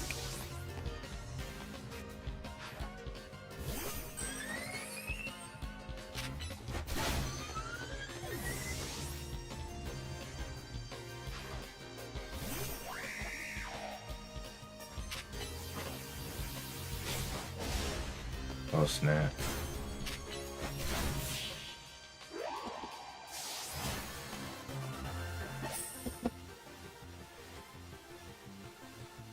Corporate Squire, you really are an amazing Pokemon.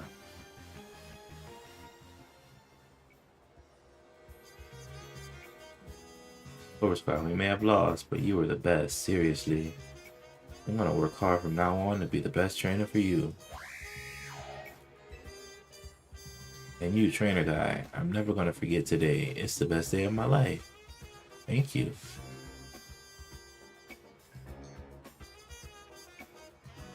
Cobra Squad, we're never gonna be apart again.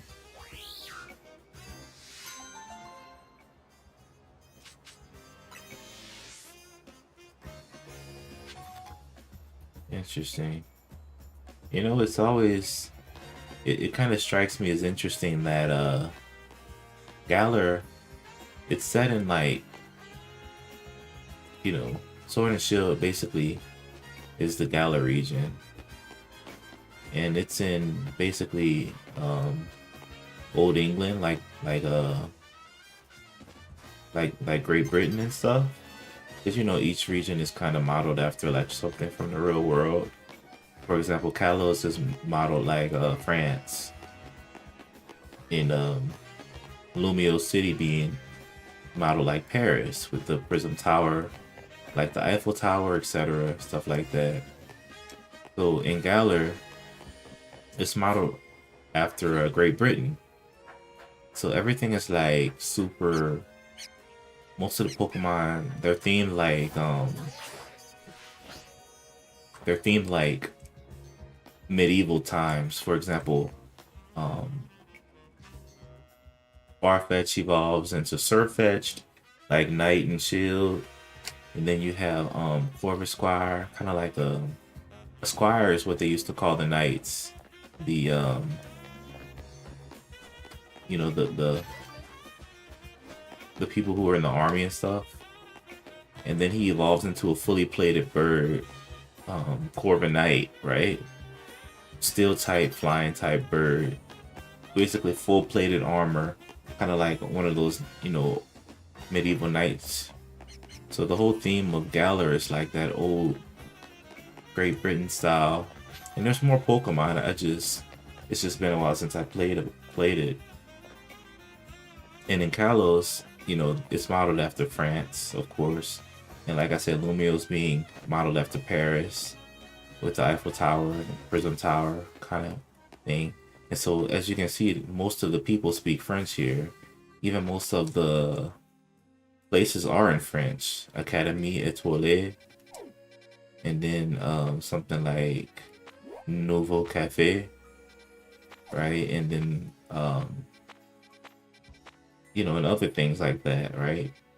Café Triste, the restaurant Le. Le means the in French. So age of slash exactly. So I like how they keep with the theme of the region.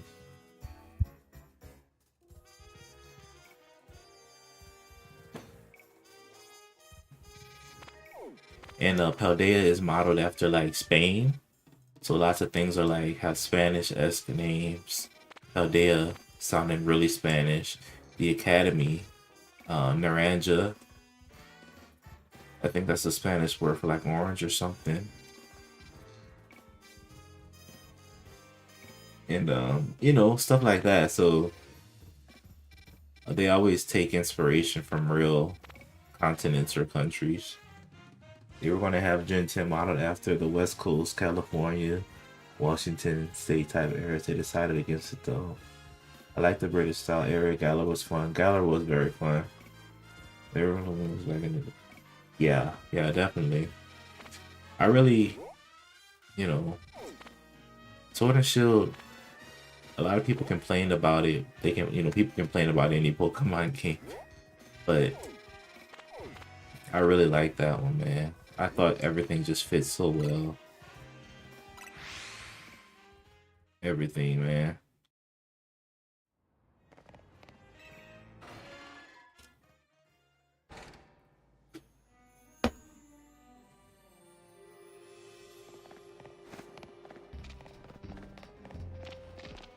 All right, let's see what's down here.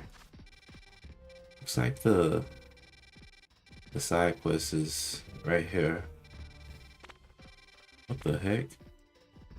Oh snap, dude. I gotta find my way down here. Do I have a good enough donut though?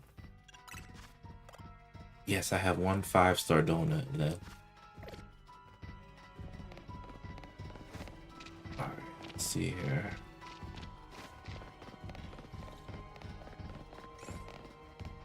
The cooking aspect? Yeah, definitely. This is my lucky day. You're just the kind of trainer I was looking for. Actually, I ain't lucky. I'm kind of in a pickle. Sounds like some big old Pokemon clogged up the pipe down here. I hear it's a real doozy, so it might be kind of tough to handle. That's where you come in. I'll send you to the location to pick up the Pokemon of where the Pokemon's probably stuck. Use your map's guidance feature to figure it out. Dondozo down in the dumps. Dang, Dondozo is pretty big.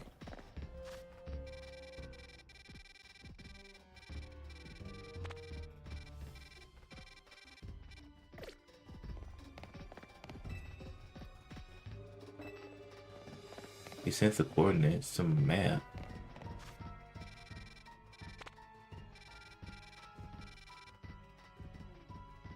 Oh, I guess it's not gonna be in here. But before I exit this place though, I want to go see what this side mission is. Because I had no idea that hyperspace distortion portal was hiding down here. But yeah, like, and also apart from the Pokemon, each region has other things that's very unique to the theme.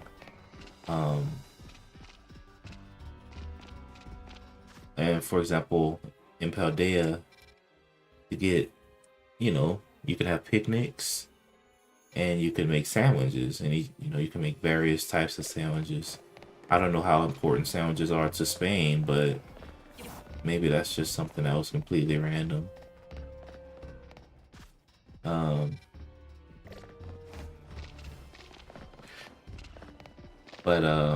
Yeah. In this one, you make donuts. How important are donuts to France? I actually have no idea. So some things are random, but other things are super themed. So I always thought that was pretty cool. Alright, let's see what this side mission's about.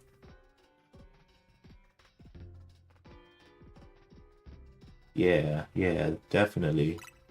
So every time a game comes out now, I pay very close attention to the theme of the game to see kind of what ties in, like what new Pokemon, what new actions.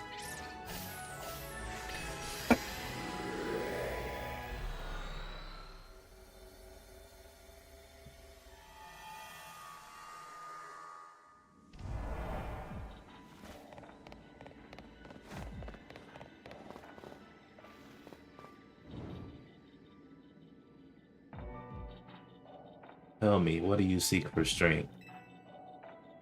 For me, only me. I pursue strength in order to protect Gwen and others I hold dear. By reason, no? It's true that I still haven't beaten Jacin, so my way might not be paying off yet. But all this stuff I'm going through now is going to make me stronger in the end. I know it. Once I defeat Jacin, I'm pretty sure I'll never lose to anyone ever again. So I'll keep on fighting until that happens. So you do indeed fight only for your sake.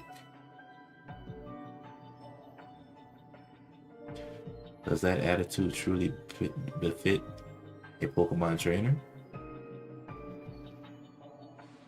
You, come here.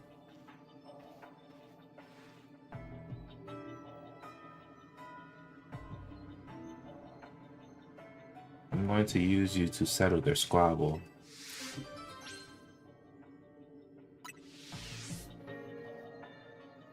Hey, Shane's here. Now we can all battle and settle who's right. Alright, let's do it. I just realized that the donuts are the DLC, but the normal thing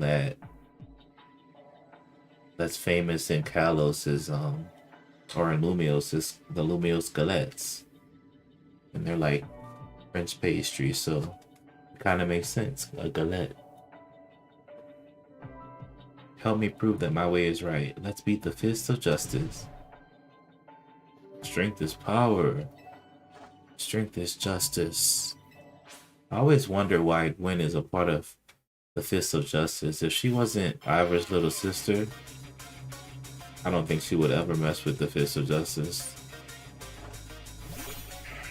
Her personality is so different.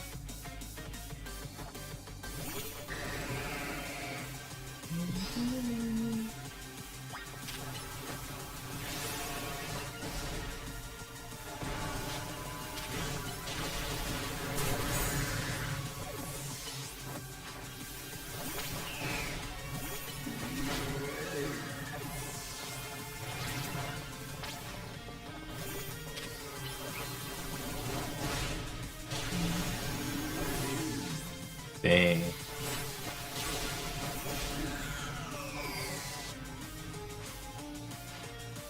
Chandelure, Mega Evolve, finish them.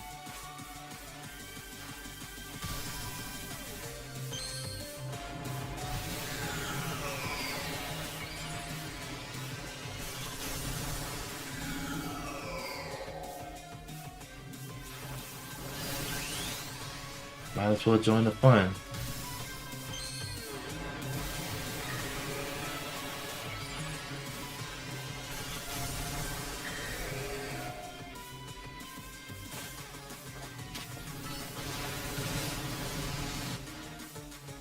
Time to Mega Evolve Phalanx. Justice will win the day. He reminds me of, I don't know if you remember, but in Dragon Ball Z, when Gohan grew up, he got a disguise, and he called himself the Great Saiyan Man. And he was always talking about justice.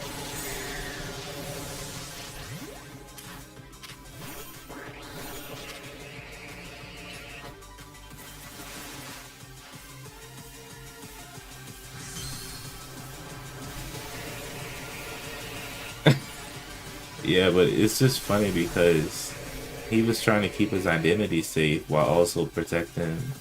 Oh snap. Oh snap. Also protecting people and stuff. Ooh, game over. Good stuff.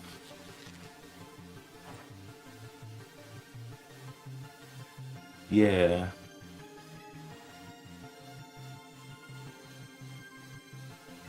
But like, you know, when they're always talking about justice, like like you said, that personality type is very common.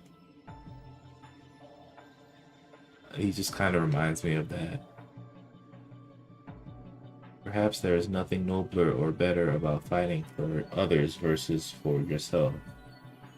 I shouldn't have made it into a matter of morals.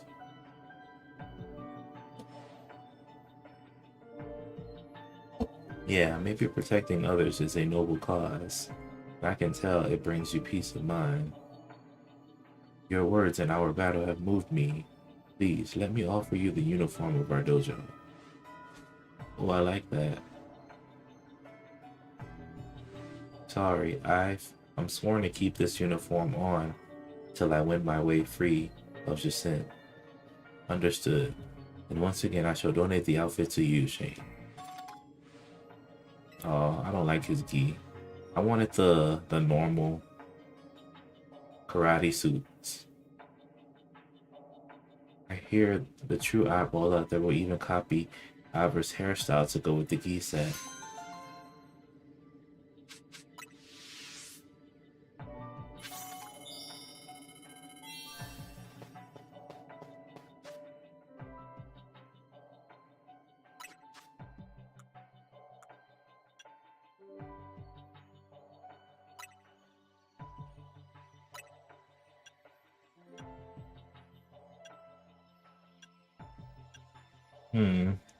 I don't really like it. It doesn't really suit my character. If it was the normal karate one that his other students wear, I think it would go better.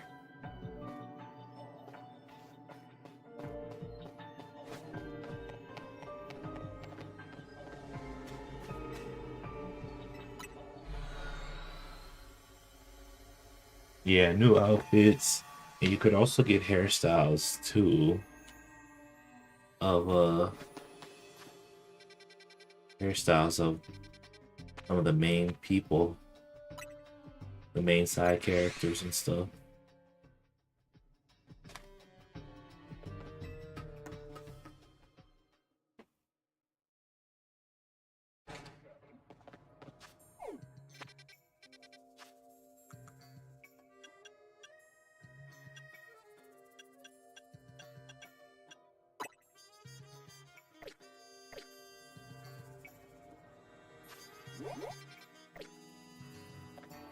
I think the Dondozo is actually in the sewers. I have to I marked it on my thing, and it's right there. So if I go boom, boom, boom, boom, and then boom, should get to it.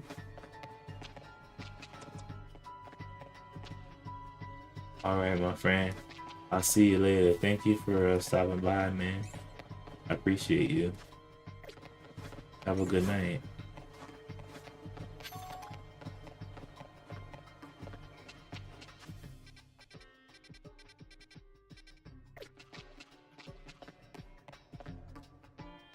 Thank you, man.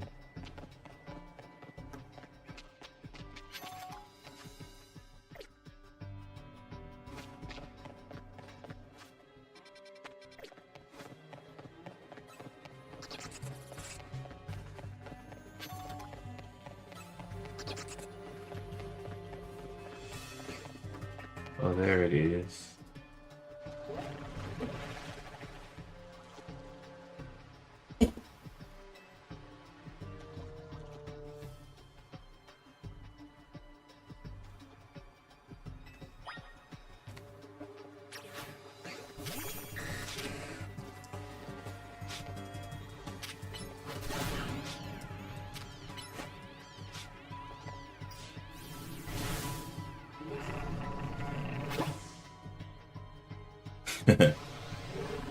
Oh, snap.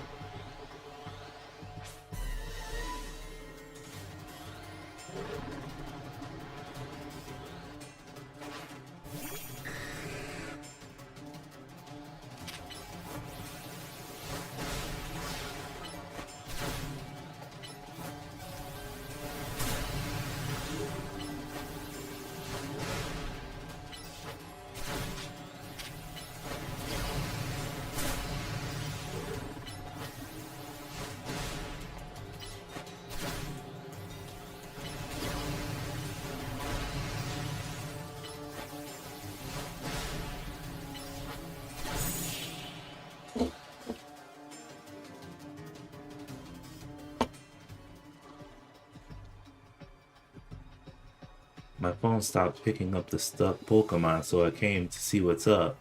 What is this thing? A Dondozo, huh? They weren't lying when they said it was a doozy.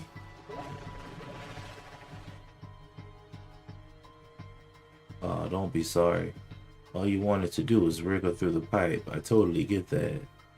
If it's cool with you, you want to be my partner? Lots of Pokemon live in these sewers, so I'd feel safer with you around.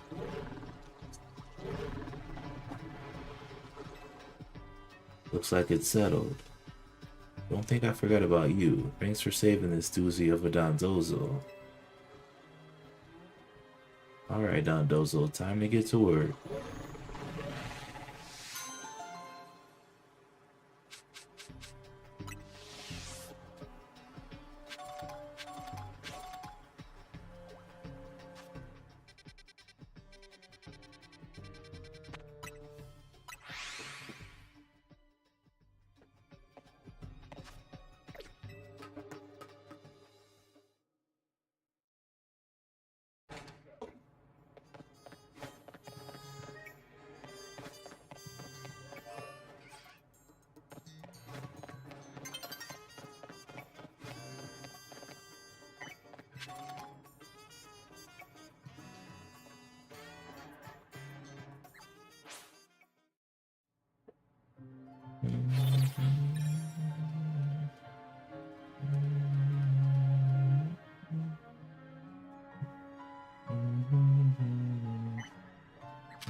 All right.